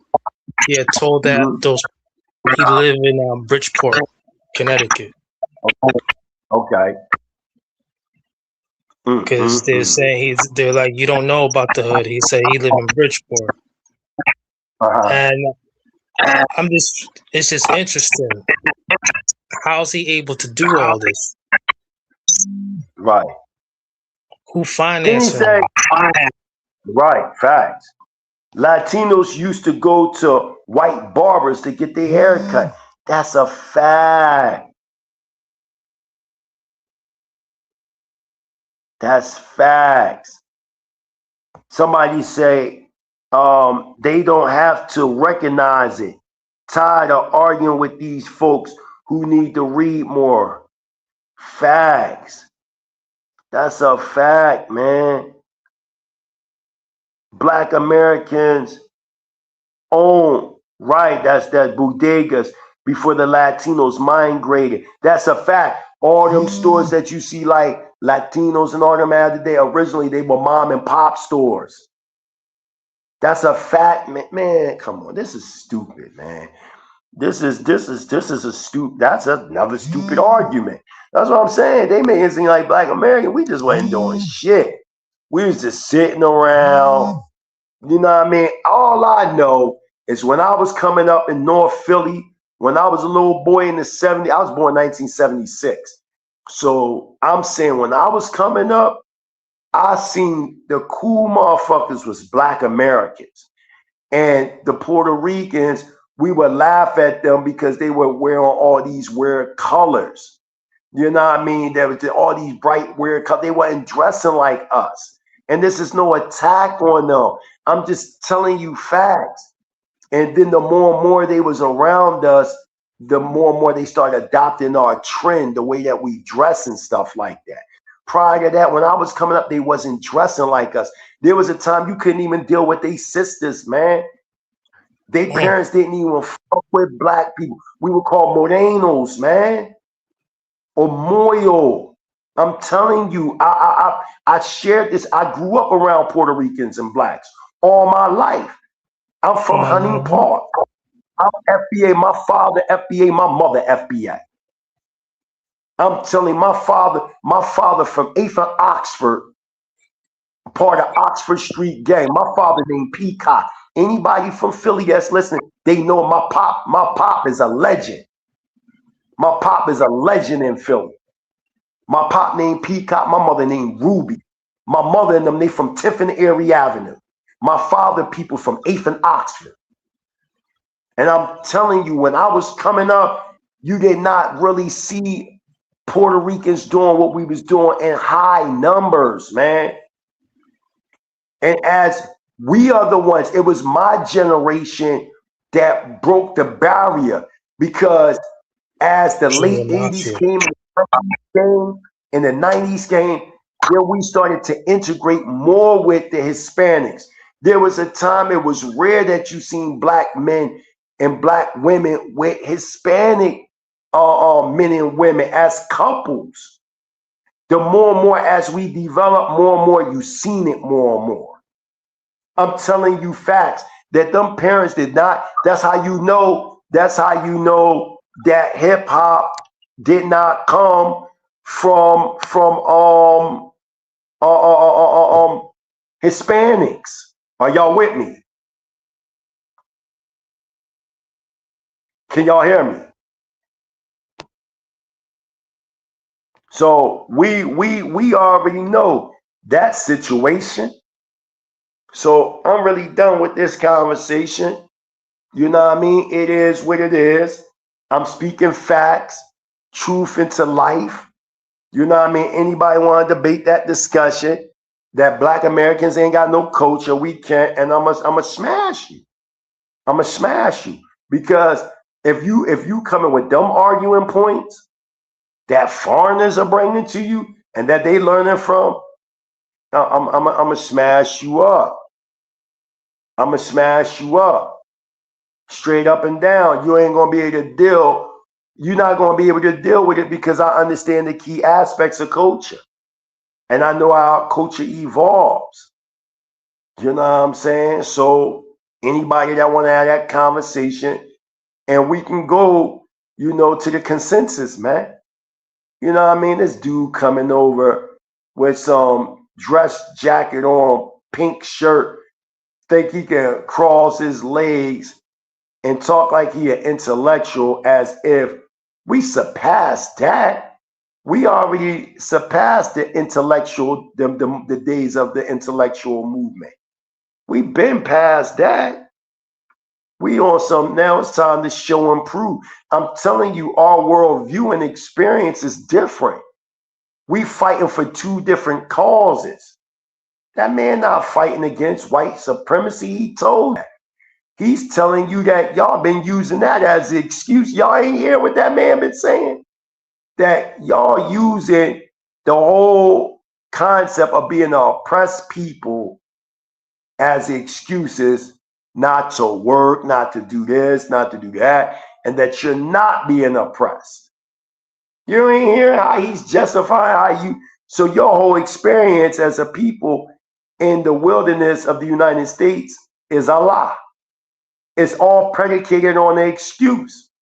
That's what he's saying. Y'all not understanding what this man is saying? But y'all don't look at it from that level. Y'all don't look at it like how he said, you guys aren't from America, so unfortunately you don't matter. I'm from the United States, so I don't know. I'm from Philly. You know what I mean? So I don't know. He might be talking. I think he mean the tethers, like basically they not even from America. So what they saying, it don't matter. And he's right about that. Like, how you gonna break down how you gonna tell us who we are and you don't even know who you not? This is dumb. This is dumb. Y'all not even telling us. Y'all tell us, oh, y'all know who y'all. Y'all don't know who y'all are neither. If that's the case, because the modern names in West Africa not even the original names. Them dogs was just made up some hundreds of years ago. Y'all ain't know that. Why you think when you look at ancient records, you don't find none of that stuff, man? They got people thinking, oh, what they doing is their names is ancient. No, it's not. No, it's not. Anybody that know West African history know better than that, man. We know better than that, man. We know better than that. Oh, that stuff been made up within the past 500, 600 years. Y'all ain't know that? Y'all ain't know them names came from previous people and other things.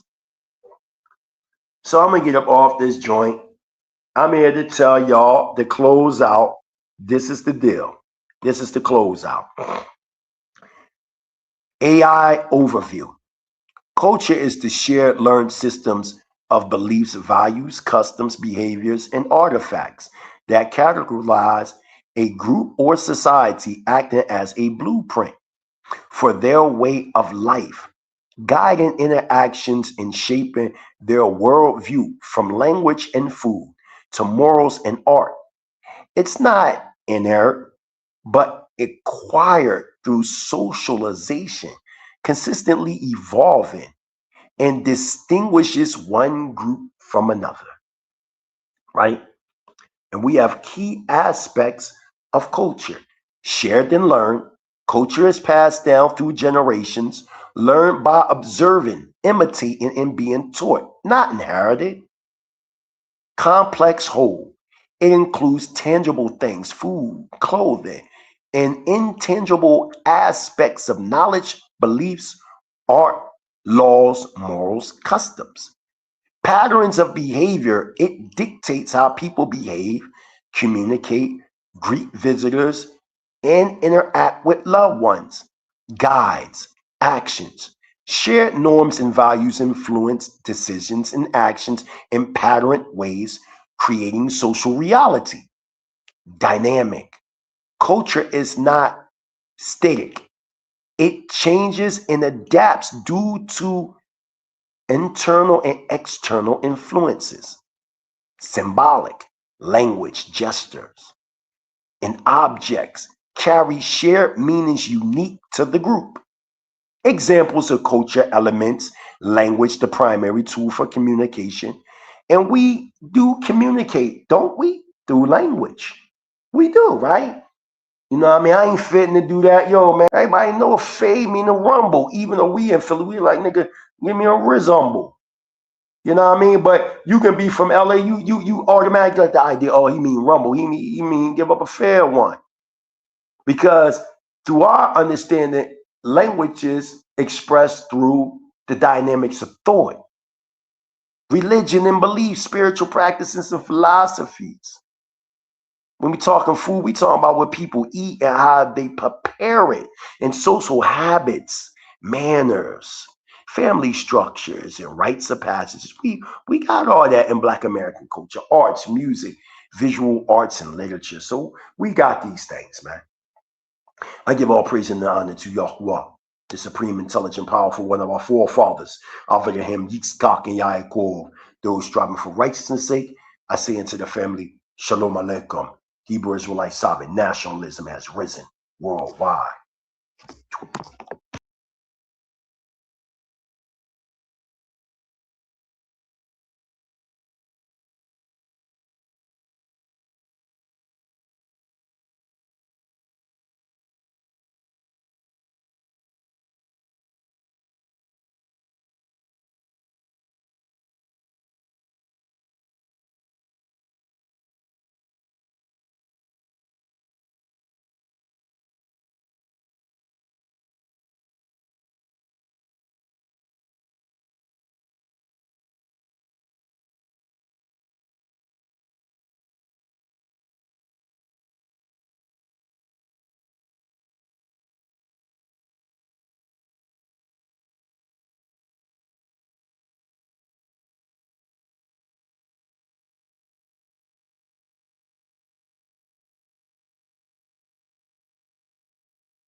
mission on your side. Trying to get